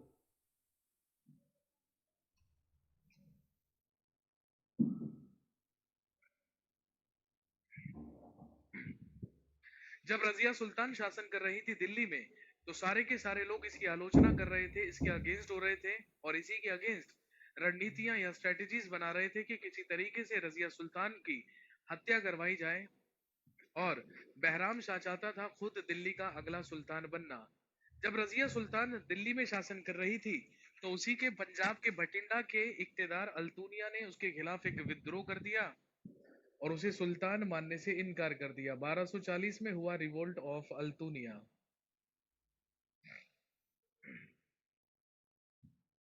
और जैसे ही 1240 में अल्तूनिया का विद्रोह हुआ, तो इस विद्रोह को कंट्रोल नियंत्रित करने के लिए रजिया सुल्तान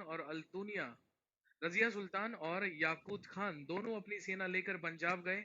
पंजाब में रजिया सुल्तान की सेना और अल्तूनिया की सेना के बीच में लड़ाई हुई, जिसमें Altunia defeated Razia Sultan and killed Yakut Khan, जिसमें अल्तूनिया ने रजिया सुल्तान को पराजित कर दिया और याकूत खान की हत्या कर दी।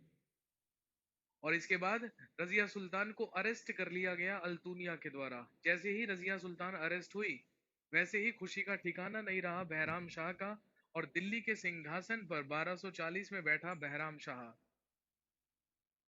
क्योंकि बहराम शाह को लगा कि अब अल्तूनिया रजिया सुल्तान की हत्या करवा देगा, लेकिन रजिया सुल्तान के सामने दो ऑफर्स रखे अल्तूनिया ने कहा, या तो अपनी मर्जी से दिल्ली सल्तनत मुझे सरेंडर कर दीजिए, मुझे समर्पित कर दीजिए, अदरवाइज मुझसे विवाह कर लीजिए। क्योंकि रजिया सुल्तान किसी भी कीमत पर अपना सिंहासन नहीं देना चाहती थी, इसीलिए she got married to Altunia. Altunia के साथ विवाह कर लिया रजिया सुल्तान ने, और विवाह करके दोनों दिल्ली की तरफ लौटने लगे, क्योंकि अब अगला उद्देश्य था बहराम शाह से दिल्ली का सिंहासन वापस छीनना। जब अल्तूनिया और रजिया सुल्तान दोनों पंजाब से वापस लौट रहे थे, तो जैसे ही गुप्तचरों से बात बहराम शाह को पता चली, तो बहराम शाह ने तुरंत दल चालीसा को आदेश दिया और कहा कि जाइए और जाकर रास्ते में ही दोनों की हत्या कर दीजिए। इसीलिए जब रजिया सुल्तान और अंतुनिया वापस आ रहे थे तो इन्होंने रास्ते में हरियाणा के कैथल में अपना शिविर लगाया था। और जब कैथल में शिविर लगाकर रजिया सुल्तान आधी रात को रेस्ट कर रही थी, विश्राम कर रही थी, तो जल चालीसा के ही 40 लोग आधी रात को पहुंचे और कैथल में ही रजिया सुल्तान और अल्तुनिया की हत्या कर दी। और क्योंकि रजिया सुल्तान मारी गई कैथल में, इसीलिए रजिया सुल्तान का मकबरा टॉम्ब भी कहां पर है? हरियाणा के कैथल में। और रजिया सुल्तान को मरवाकर दिल्ली के सिंहासन पर बैठा सुल्तान बनकर बहराम शाह। रजिया सुल्तान के बाद दिल्ली का अगला सुल्तान बन गया Bahram Shah.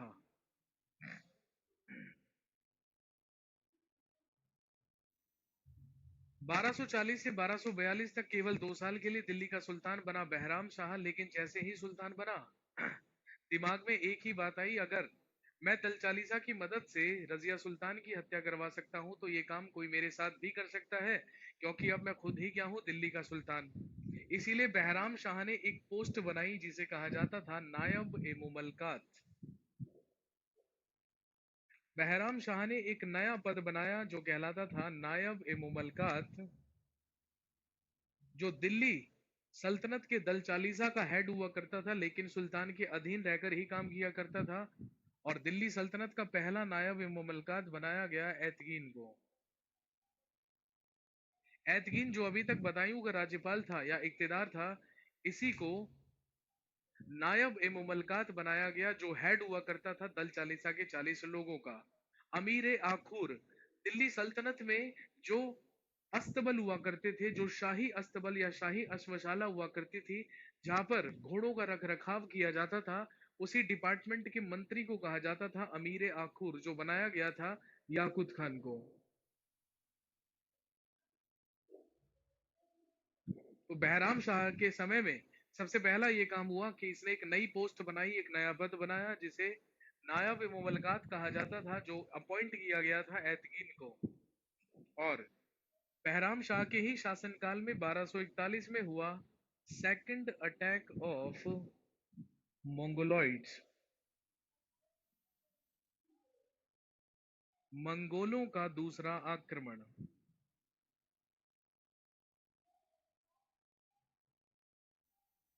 Second attack of मंगोलॉइड्स या मंगोलों का दूसरा आक्रमण। मंगोलों की सेना एक बार फिर से भारत आई। यह मंगोलों का भारत में दूसरा आक्रमण था, लेकिन पहला दिल्ली सल्तनत पर।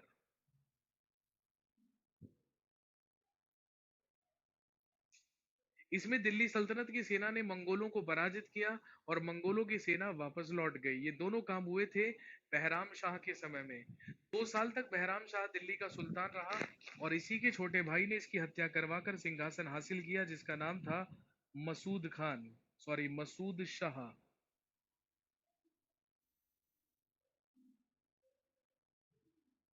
बहराम शाह के बाद अगला सुल्तान बना मसूद शाह, जो केवल 4 साल तक सिंहासन पर बैठा और इल्तुतमिश के ही सबसे छोटे बेटे ने इसकी भी हत्या करवाई और इसकी हत्या करवाकर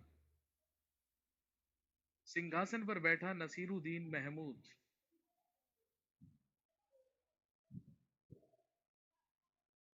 जो 1246 से लेकर 1265 तक दिल्ली का सुल्तान रहा।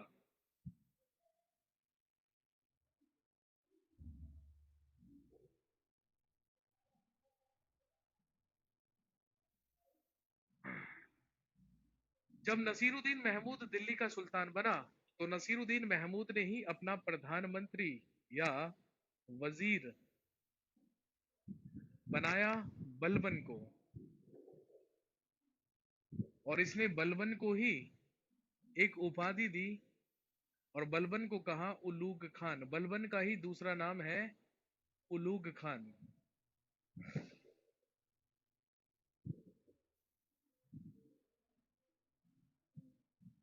जब बलबन को अपना वजीर बनाया नसीरुद्दीन महमूद ने, तो नाम का सुल्तान तो नसीरुद्दीन महमूद रहा, लेकिन उसने अपनी सारी अथॉरिटी और पावर बलबन को दे दी। नाम का सुल्तान था नसीरुद्दीन महमूद, लेकिन प्रैक्टिकली शासन करने लगा बलबन, और उसका पूरा का पूरा दल चालीसा भी बलबन के लिए ही काम करने लगा। जब तक नसीरुद्दीन महमूद दिल्ली का सुल्तान रहा, तब तक वजीर बनकर बलबन ने शासन किया, लेकिन जैसे ही लेकिन जैसे ही नसीरुद्दीन महमूद की डेथ हुई, इसके सारे उत्तराधिकारियों की हत्या करवाई बलबन ने और खुद दिल्ली का सुल्तान बन गया Balban by the name of Ghiyasuddin Balban.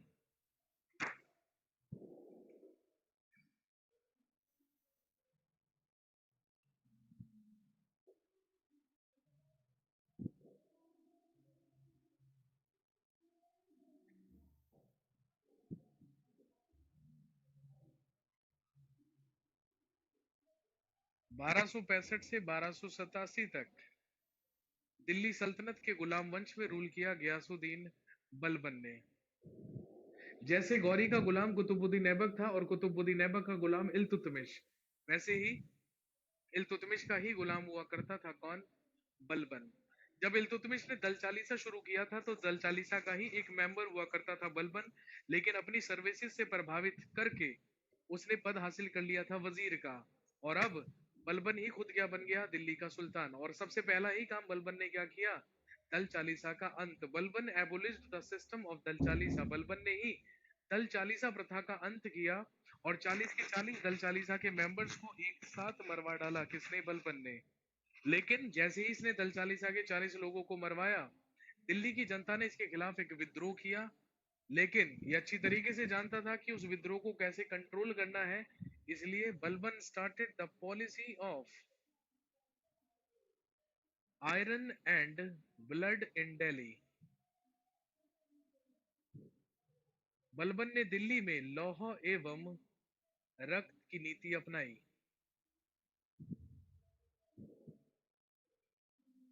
Balban started the policy of iron and blood in Delhi. Balban ने दिल्ली में लौह एवं रक्त की नीति चलाई और ये घोषणा करवाई कि अगर किसी भी व्यक्ति ने मेरे खिलाफ विद्रोह करने की कोशिश की तो उसे केवल एक बार समझाया जाएगा। अगर बात समझ में आई तो ठीक, अदरवाइज तलवार से उसकी गर्दन काट दी जाएगी। लौह रक्त की नीति चलाया करता था बलबन।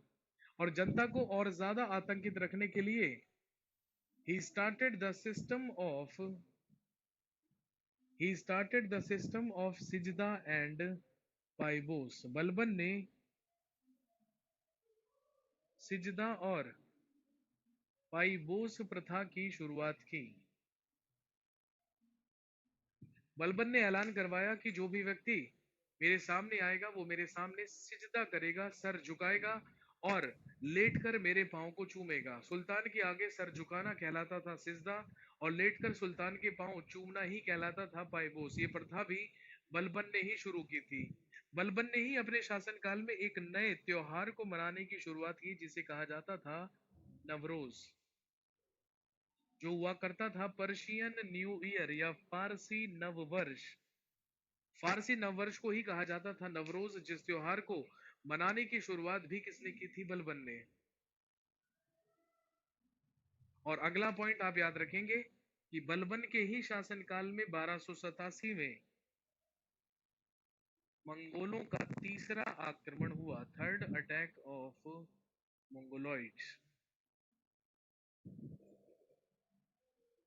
मंगोलों का तीसरा आक्रमण भी बलबन के ही समय में हुआ और in that attack Balban's son Shahzada Mohammad was killed। और इस आक्रमण में बलबन का बेटा शहजादा मोहम्मद मारा गया। जब मंगोलों की सेना तीसरी बार हिंदुस्तान में आई और दूसरी बार दिल्ली सल्तनत पर अटैक करने के लिए आई तो उसमें बलबन का बेटा शहजादा मोहम्मद मारा गया। और अपने बेटे के मरने से बलबन इतना ज्यादा दुखी हुआ कि अपने ही पुत्र वियोग से डेथ हुई। किसकी? बलबन की। अपने बेटे की ही डेथ से इतना ज्यादा डिप्रेस हो गया था बलबन कि 1287 में ही 1287 में ही बलबन की भी डेथ हो गई। दिल्ली में मरा था बलबन, इसीलिए दिल्ली में ही है बलबन का भी मकबरा। और बलबन के मरने के बाद बलबन का ग्रैंड सन, बलबन का पोता दिल्ली का अगला सुल्तान बना जिसका नाम था कैकूबात।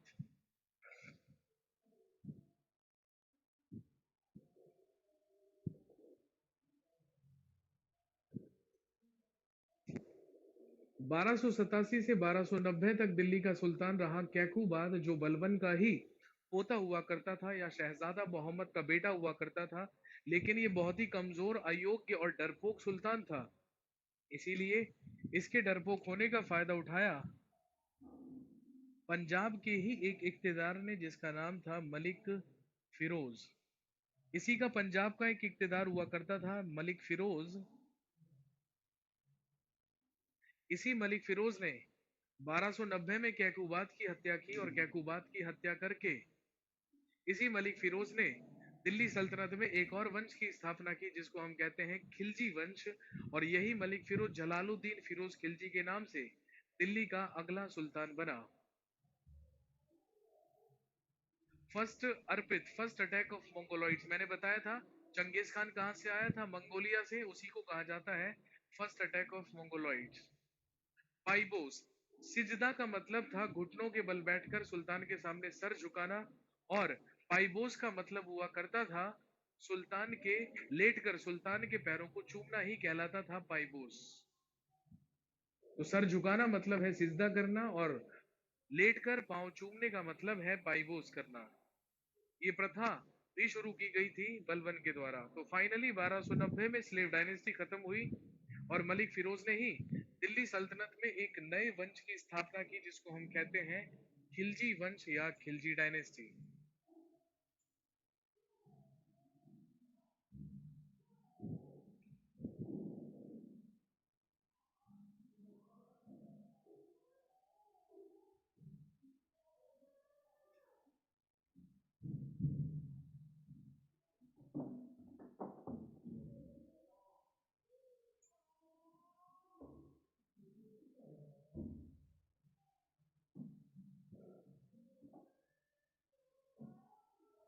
बारह सौ नब्बे से 1320 तक दिल्ली सल्तनत में शासन रहा खिलजियों का। यहाँ पर चला खिलजी डायनेस्टी, और the founder of Khilji dynasty was Jalaluddin Firoz Khilji.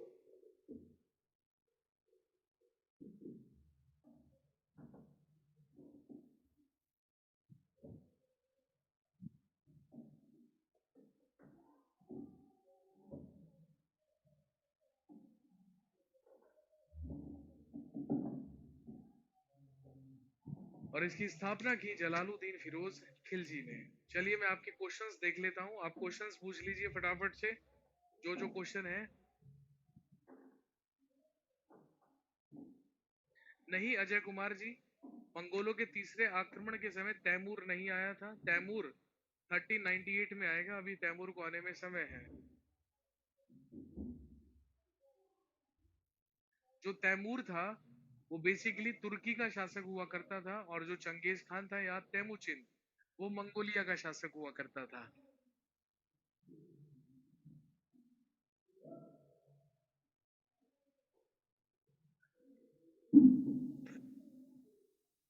Can I have the next question please? अगला सवाल पूछिए।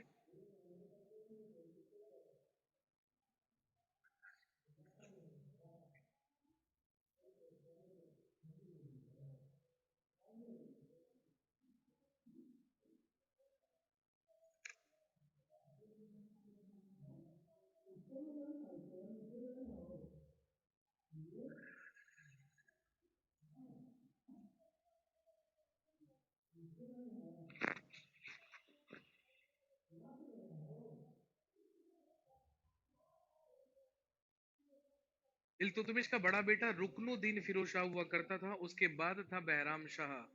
खिलजियों का ओरिजिन, खिलजी भी बेसिकली टर्किश थे, लेकिन जो खिलजियों का सरदार था मलिक फिरोज, ये अफगानिस्तान में ही एक कबीले में रूल किया करता था, तो ये अफगानिस्तान से आया था।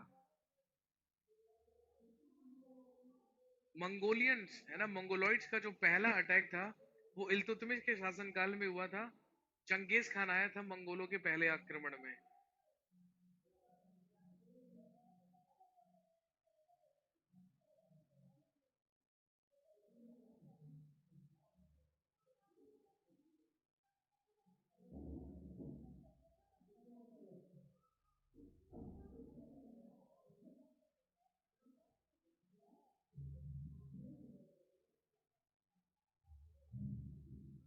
यलदौज को मारा नहीं गया था, इल्तुतमिश ने केवल यलदौज को पराजित किया था, और यलदौज वापस लौट गया था गजनी।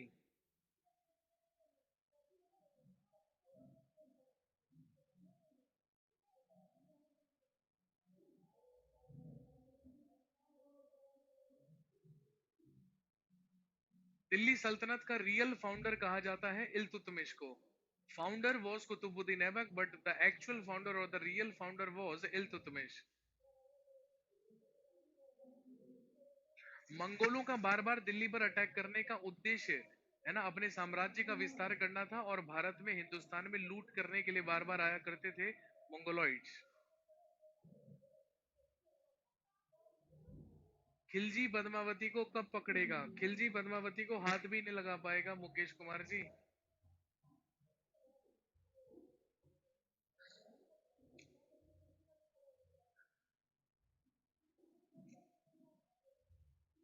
स्लेव डायनेस्टी का एंड मलिक फिरोज ने किया था. उसी ने कैकुबात की हत्या करके खिलजी वंश की स्थापना की थी.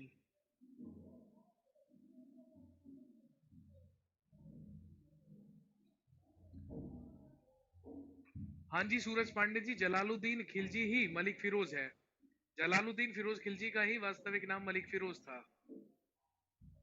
1192 से 1206 तक किसने रूल किया इंडिया पर? मैंने बताया तो वो साम्राज्य मोहम्मद गौरी का था और उसका केयरटेकर बनकर कुतुबुद्दीन ऐबक रूल किया करता था यहाँ पर. रजिया सुल्तान ने 4 साल तक दिल्ली पर शासन किया.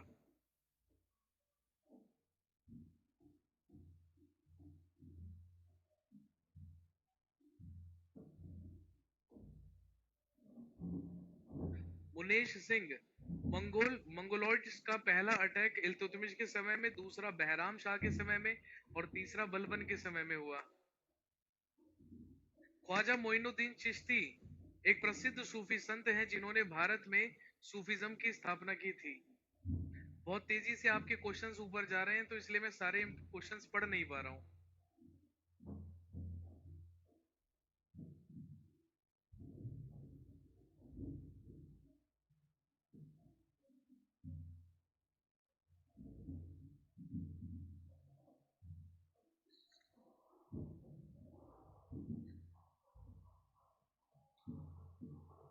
संजय गुप्ता, आप भी मुझे लग रहा है कि सो रहे थे क्लास के स्टार्टिंग में. मैंने बताया था. ठीक है, जो हिंदी वाले नोट्स है ना वो सारे के सारे फ्राइडे और सैटरडे तक अपलोड करवा दिए जाएंगे.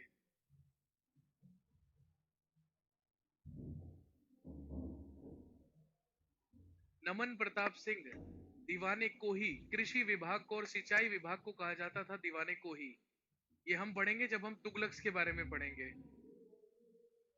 नहीं, दिल्ली सल्तनत की कोई डेट इंपॉर्टेंट नहीं है. डेट्स की जो इंपॉर्टेंस होगी वो सिर्फ मुगल पीरियड में होगी और मॉडर्न इंडिया में होगी.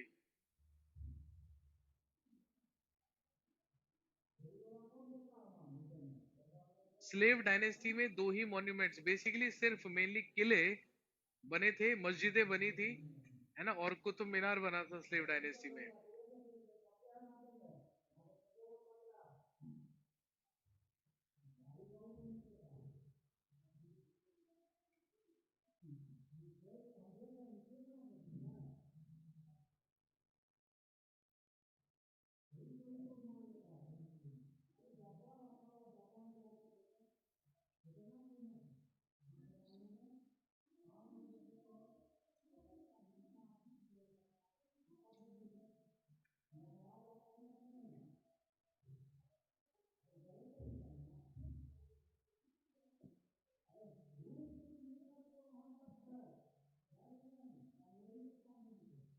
स्लेव डायनेस्टी का ग्रेटेस्ट रूलर इल्तुतमिश को माना जाता है. Basically Iltutmish is known as the greatest ruler of slave dynasty.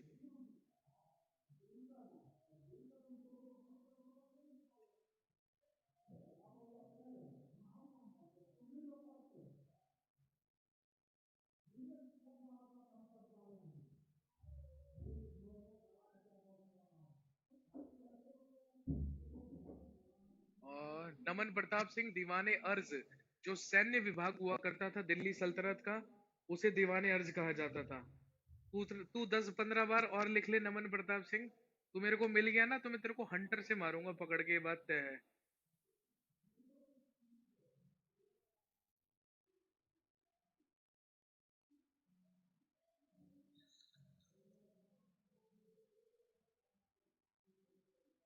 नहीं, बख्तियार खिलजी का खिलजी वंश से कोई संबंध नहीं है.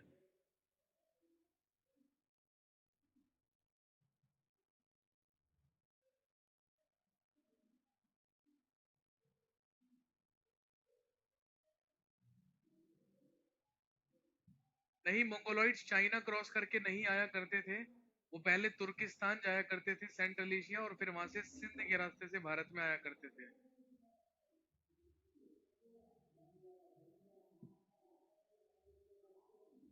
दिल्ली सल्तनत में टंका और जीतल ही करेंसी चलती थी, और ये करेंसी चेंज होंगी जब हम मुगल पीरियड के बारे में पढ़ेंगे।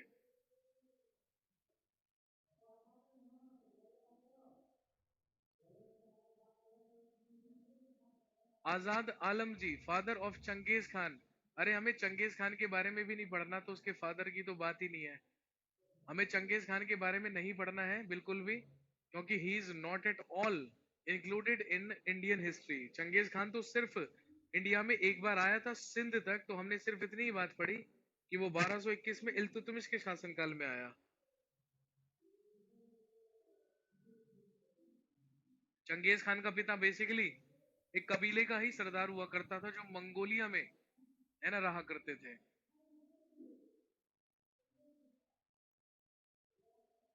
नमन प्रताप सिंह, सबसे पहले तू ही ब्लॉक होने वाला है इस ग्रुप से, ये बात तय है। यहाँ पर कुछ कुछ ऐसे असामाजिक तत्व है जिनको मैं फटाफट से ब्लॉक करवाने वाला हूँ।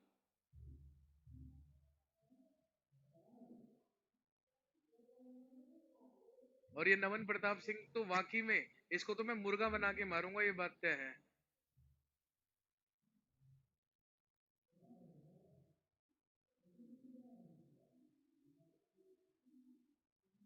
पीडीएफ नोट्स के अलावा अगर आप अलग से नोट्स बनाना चाहते हैं तो ठीक है, सेल्फ स्टडी कीजिए, क्योंकि सेल्फ स्टडी तो आप सारे के सारे लोगों की बिल्कुल जीरो है।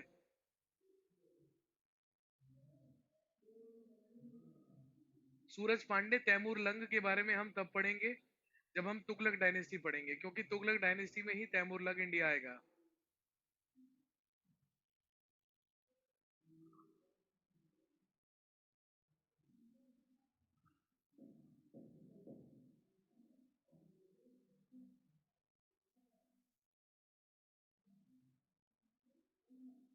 चलिए आगे बढ़ते हैं। ठीक है, यहाँ पर कोई रेलेवेंट सवाल नहीं है।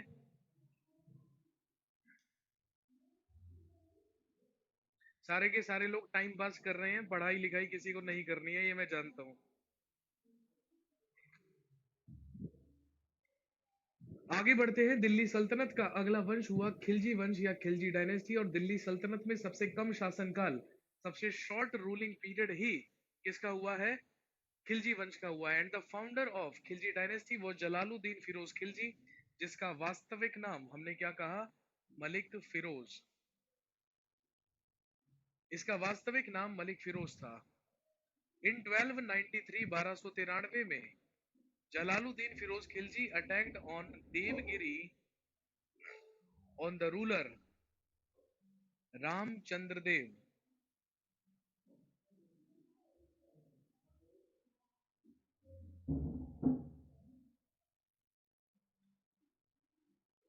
1293 में जलालुद्दीन फिरोज खिलजी ने देवगिरी के शासक रामचंद्र देव पर आक्रमण किया, और ये देवगिरी हुआ करता था कहां पर? महाराष्ट्र में।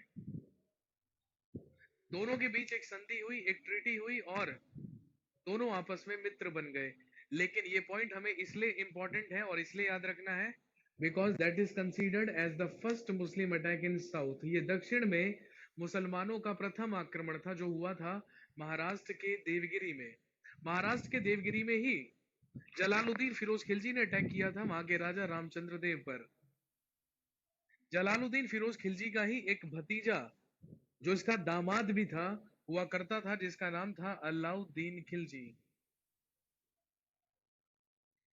जलालुद्दीन फिरोज खिलजी का ही भतीजा हुआ करता था अलाउद्दीन खिलजी,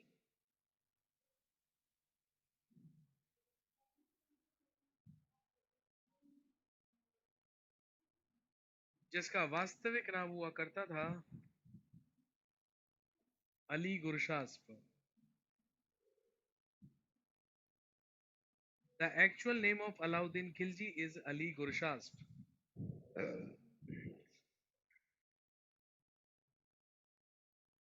अलाउद्दीन खिलजी या अली गुरशास्प ये भतीजा हुआ करता था जलालुद्दीन फिरोज खिलजी का, और इसका दामाद भी था।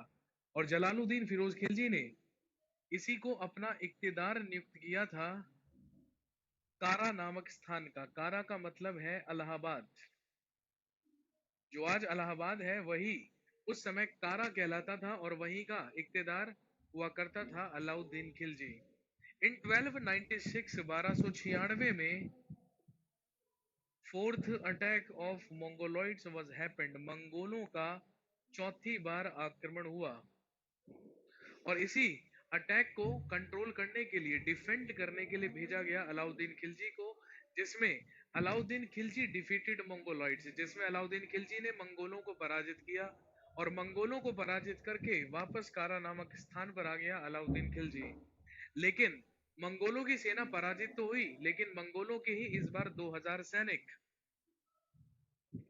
जलालुद्दीन फिरोज खिलजी के पास आए और जलालुद्दीन फिरोज खिलजी से दिल्ली में रहने के लिए शरण मांगी, इजाजत मांगी। जलालुद्दीन फिरोज खिलजी ने कहा कि सारे के सारे सैनिक एक साथ इस्लाम धर्म कबूल कर लीजिए और मैं आपको दिल्ली में ही रहने के लिए शरण देता हूँ। 2000 के 2000 सैनिकों ने एक साथ इस्लाम धर्म कबूल किया और यही कहलाए नवीन मुसलमान या न्यू मुस्लिम्स। और इन्हीं 2000 सैनिकों के लिए दिल्ली में एक शहर बसाया गया जिसका नाम रखा गया मुगलपुर, और यही मुगलपुर अब कहलाता है दिल्ली में मंगोलपुरी। दिल्ली में एक मंगोलपुरी नामक जगह है, यही मुगलपुर कहलाती थी, जो बसाई थी कभी जलालुद्दीन फिरोज खिलजी ने उन 2000 सैनिकों के लिए, मंगोल सैनिकों के लिए जो आकर बसे थे दिल्ली में। इक्तेदार का मतलब बेसिकली मैंने आपको अभी बताया था, दिल्ली सल्तनत में राज्य या प्रांत को इक्ता कहा जाता था और वहां के गवर्नर या प्रांत अधिकारी, प्रोविंस हेड को ही क्या कहा जाता था, इक्तेदार। तो अलाउद्दीन खिलजी एक इक्तेदार था, एक प्रोविंस हेड हुआ करता था कारा नामक स्थान का। इसके बाद क्या हुआ, अलाउद्दीन खिलजी ने देवगिरी पर दोबारा अटैक करके वहां पर लूट की और रामचंद्र देव की पत्नी को अगवा करके ले आया अलाउद्दीन खिलजी। लेकिन इस बात की जानकारी उसने नहीं दी जलालुद्दीन फिरोज खिलजी को, इसीलिए जलालुद्दीन फिरोज खिलजी कारा नामक स्थान पर मिलने के लिए आया अलाउद्दीन खिलजी से। और जैसे ही अलाउद्दीन खिलजी से मिलने आया तो धोखे से अलाउद्दीन खिलजी ने ही अपने चाचा या ससुर जलालुद्दीन फिरोज खिलजी की हत्या की और जलालुद्दीन फिरोज खिलजी की ही हत्या करके दिल्ली का अगला सुल्तान बन गया अलाउद्दीन खिलजी। इसके लिए धोखे से मारा जलालुद्दीन फिरोज खिलजी को और दिल्ली का अगला सुल्तान बना अलाउद्दीन खिलजी।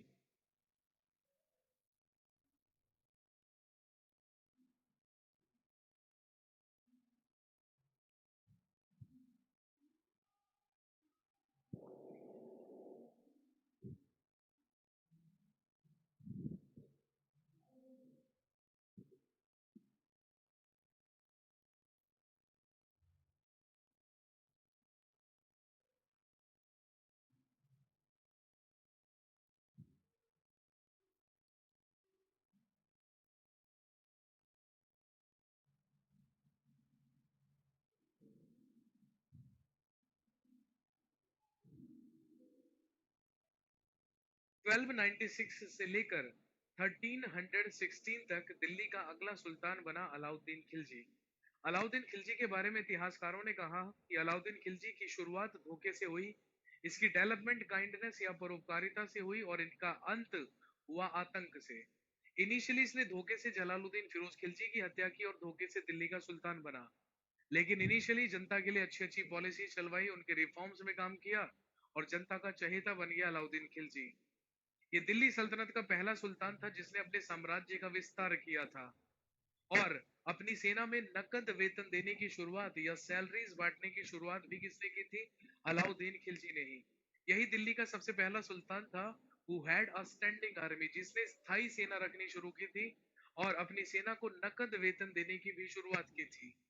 लेकिन जब इसने साम्राज्य का विस्तार कर लिया तो जनता पर तरह तरह के टैक्सेस लगाने शुरू किए और इतना ज्यादा प्रेशराइज किया अपनी जनता को कि इसकी जनता इससे डरने लगी, इससे आतंकित रहने लगी।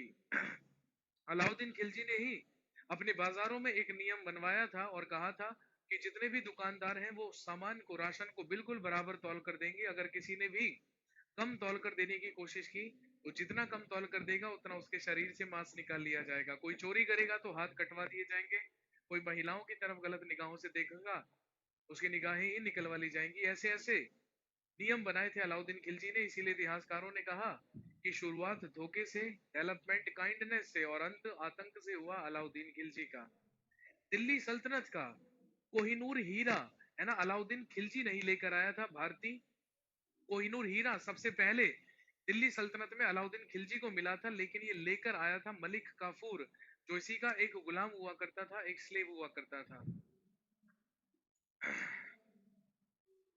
दिल्ली सल्तनत में सबसे पहले स्थायी सेना रखने वाला, स्टैंडिंग आर्मी रखने वाला ही था Alauddin Khilji, and he started paying salaries to his army, और इसी ने अपनी सेना में नकद वेतन देने की शुरुआत की थी। अलाउद्दीन खिलजी के ही दरबार में एक प्रसिद्ध कवि हुआ करते थे जिनका नाम था अमीर खुसरो। अमीर Khusro was a famous poet in the court of Alauddin Khilji. Alauddin Khilji के दरबार में अमीर खुसरो नामक एक प्रसिद्ध कवि हुए, जिन्हें कहा जाता है पैरट ऑफ इंडिया, जिन्हें तोताए हिंद या पैरट ऑफ इंडिया कहा जाता है। अमीर खुसरो ने ही दो म्यूजिकल इंस्ट्रूमेंट बनाए थे, that is sitar and tabla. इन्होंने ही बनाई थी खड़ी बोली। पूरे पश्चिमी उत्तर प्रदेश और हरियाणा में खड़ी बोली बोली जाती है। इसको बनाने का भी श्रेय किसको जाता है? अमीर खुसरो को। और अमीर खुसरो ने ही बनाई थी qawwali form of vocal music या कव्वाली गायकी। अमीर खुसरो ने ही कश्मीर को कहा था धरती का स्वर्ग या paradise of earth.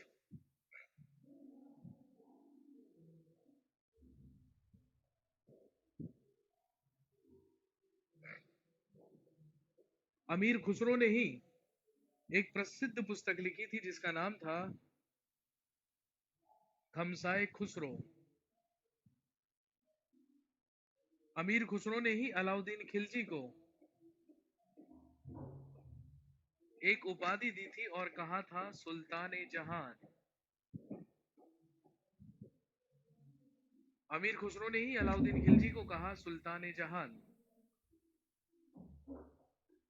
Roshan Kumar ji, army Iltutmish की भी हुआ करती थी, लेकिन स्थायी सेना सिर्फ सबसे पहले अलाउद्दीन खिलजी ने रखी थी, क्योंकि इल्तुतमिश अपनी सेना में सैलरीज या नकद वेतन नहीं दिया करता था।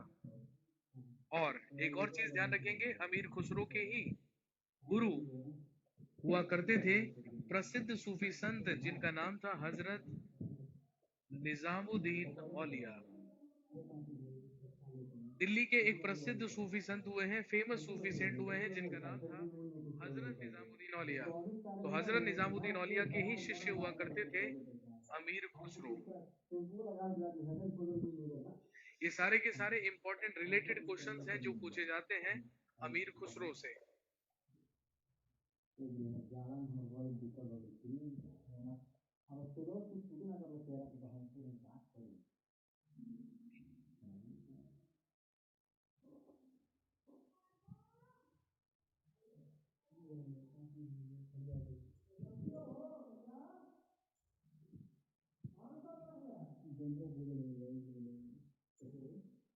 In 1298, Alauddin Khilji went to his Gujarat mission.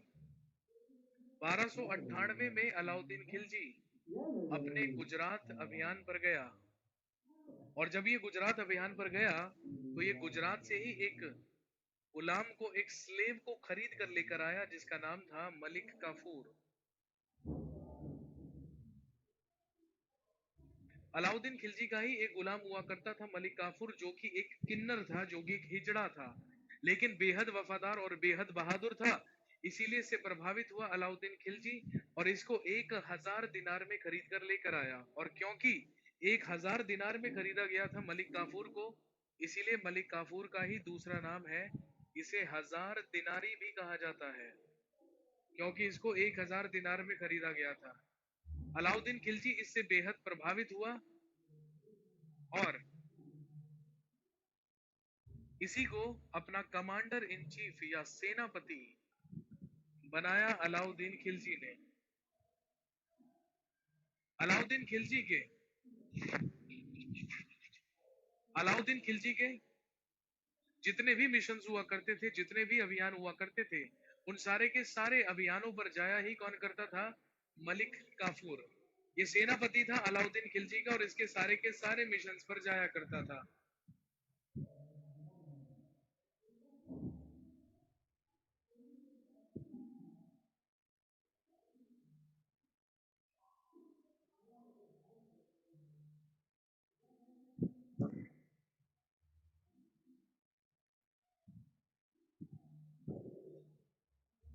लेकिन खमसाए खुसरो, जो खमसाए खुसरो बुक है ना, उसको हिंदुस्तान के बारे में ही है ना वर्णन करके लिखा है किसने? अमीर खुसरो ने। पैराडाइज ऑफ अर्थ का मतलब है धरती का स्वर्ग। Roshan Kumar ji, paradise of earth का मतलब है धरती का स्वर्ग।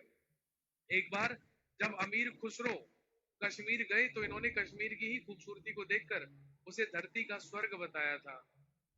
अलाउद्दीन खिलजी के सारे मिशन मलिक काफूर किया करता था, लेकिन अलाउद्दीन खिलजी ने एक ऐसा अभियान भी किया था जिस पर वो खुद गया था, जो प्रसिद्ध है चित्तौड़ मिशन के नाम से या चित्तौड़ अभियान के नाम से। अलाउद्दीन खिलजी के चित्तौड़ मिशन की जानकारी हमें एक नोवेल से मिलती है, जिस नोवेल का नाम है पद्मावत, और पद्मावत को लिखा गया था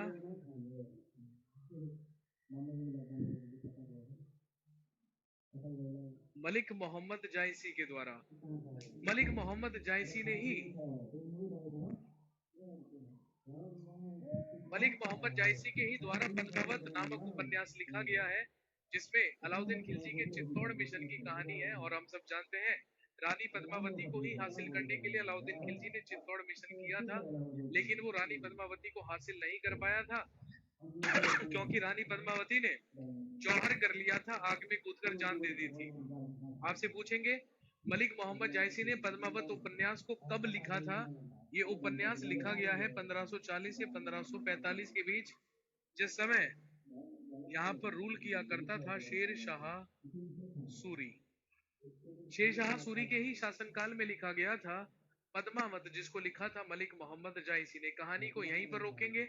इसके बाद अलाउद्दीन खिलजी अपना साउथ इंडिया मिशन शुरू करेगा और सूरज पांडे अपने साउथ इंडिया मिशन पर अलाउद्दीन खिलजी भेजेगा मलिक काफूर को, और यही मलिक काफूर तेलंगाना के राजा प्रताप रुद्रदेव से लेकर आएगा कोहिनूर डायमंड या कोहिनूर हीरा।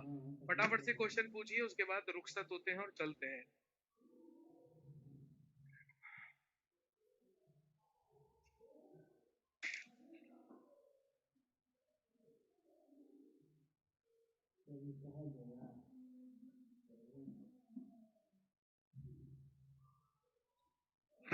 चित्तौड़, चित्तौड़ गुजरात में नहीं, चित्तौड़ राजस्थान में है। चित्तौड़गढ़ है ना, Chittorgarh is in Rajasthan, not in Gujarat.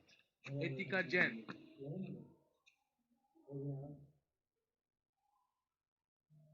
शेर शाह, शेर शाह सूरी बेसिकली मुगल डायनेस्टी को ही डिस्ट्रॉय करके यहाँ पर रूल करेगा शेर शाह सूरी। नॉर्थ इंडिया में रूल किया करता था शेर शाह सूरी। सिंध से लेकर बंगाल तक का एरिया था शेर शाह सूरी का। नमन प्रताप सिंह, जो कहानी आपको पता है ना, वो आपने मूवी में देखी है, ठीक है ना। मलिक काफूर को तो जलालुद्दीन खिलजी लेके आया था ना, जलालुद्दीन खिलजी नहीं लेकर आया था, अलाउद्दीन खिलजी खरीद के लाया था गुजरात से। Avinash Kumar ji, thank you so much for your birthday विशेष, और तहे दिल से धन्यवाद आपकी मुबारकबाद के लिए।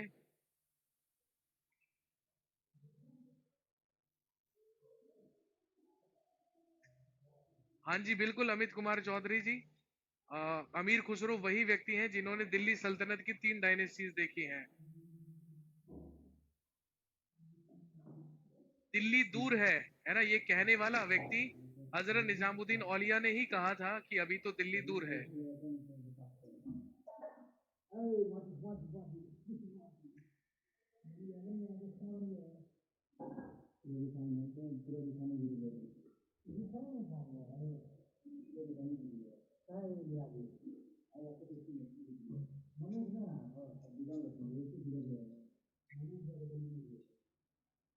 थैंक यू सो मच आपके एडवांस बर्थडे विशेस के लिए।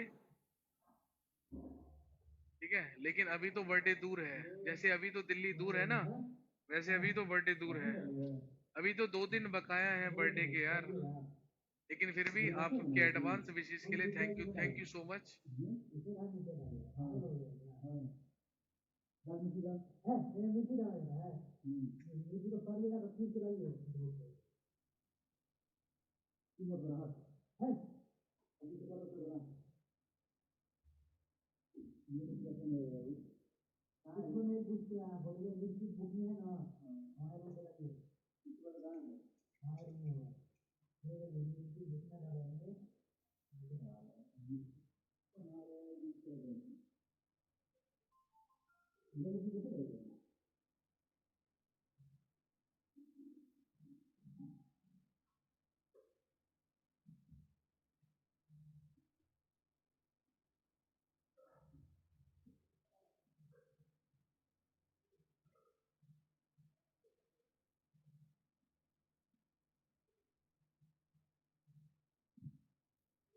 हाँ जी, हजरत निजामुद्दीन औलिया वही हैं जिनकी दरगाह दिल्ली में है, दरगाह हजरत निजामुद्दीन। जीएस क्वेश्चंस करने के लिए आप कोई भी है ना प्रीवियस ईयर्स की बुक लें, या तो घटना चक्र लें या किरण पब्लिकेशन की बुक लें, और उससे से ज्यादा क्वेश्चंस करके देखें।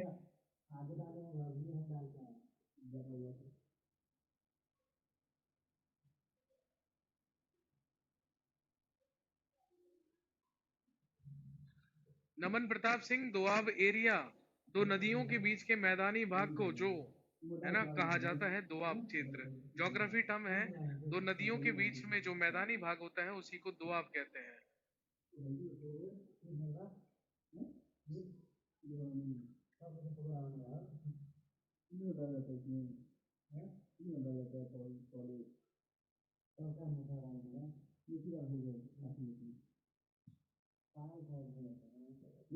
मुनहियास, मुनिहास किसको कहते हैं? एक बार मुझे पूरा प्रॉपर क्वेश्चन बताएं मुकेश कुमार जी, मैं समझ नहीं पाया हूँ। है ना, मुनिहास जो आप पूछ रहे हैं ये अननोन सा टर्म लग रहा है। एक बार ये आप पूछिए, ये किसी व्यक्ति के बारे में कहा गया है या किसी और चीज के बारे में?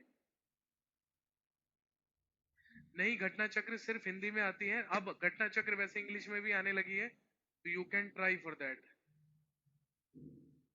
मुकेश कुमार, सिकंदर सानी, सिकंदर सानी तो अलाउद्दीन खिलजी को ही कहते हैं। मुकेश कुमार सिकंदर सानी की उपाधि लेगा अलाउद्दीन खिलजी जब ये दक्षिण भारत तक अपने साम्राज्य का विस्तार कर लेगा, तो यही कहलाएगा सिकंदर सानी और सुल्तान जहान।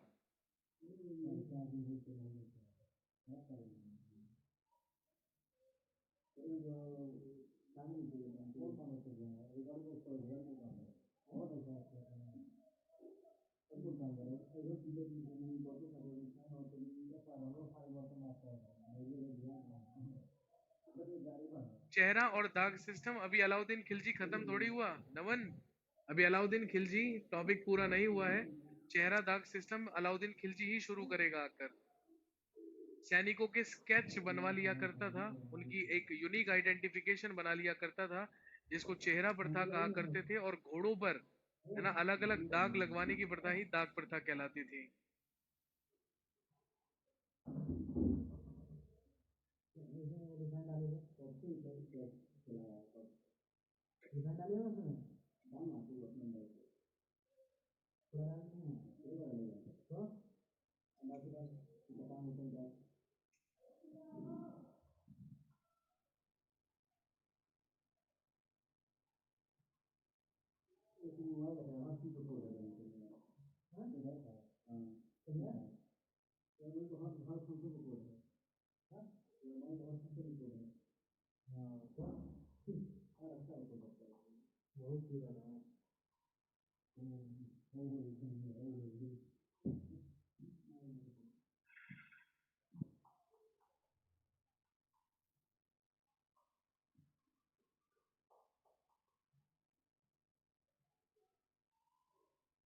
हजरत निजामुद्दीन और हजरत निजामुद्दीन और अमीर खुसरो दोनों एक दूसरे के कंटेम्परेरी हुआ करते थे, दोनों समकालीन थे एक दूसरे के।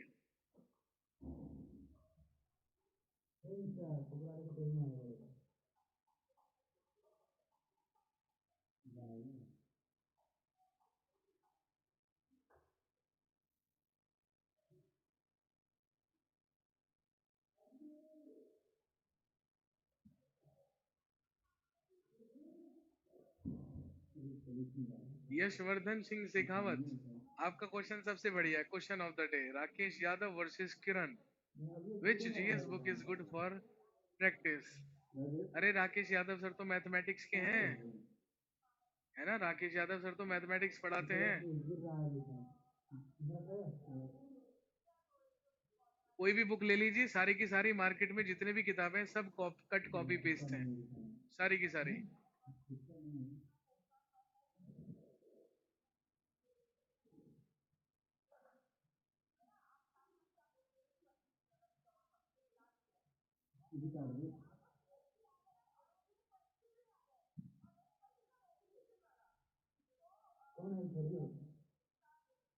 चलिए जी, that's enough for today, rest for the next class. अगली क्लास में हम कंटिन्यू करेंगे अलाउद्दीन खिलजी से ही। चित्तौड़ मिशन तक हम डिस्कशन कर चुके हैं, इसके बाद हम इसका साउथ इंडिया मिशन डिस्कस करेंगे, जिसमें तेलंगाना के ही राजा ना प्रताप रुद्र देव से, है ना, ये कोहिनूर, मलिक काफूर कोहिनूर हीरा लेकर आएगा और गिफ्ट करेगा अलाउद्दीन खिलजी को।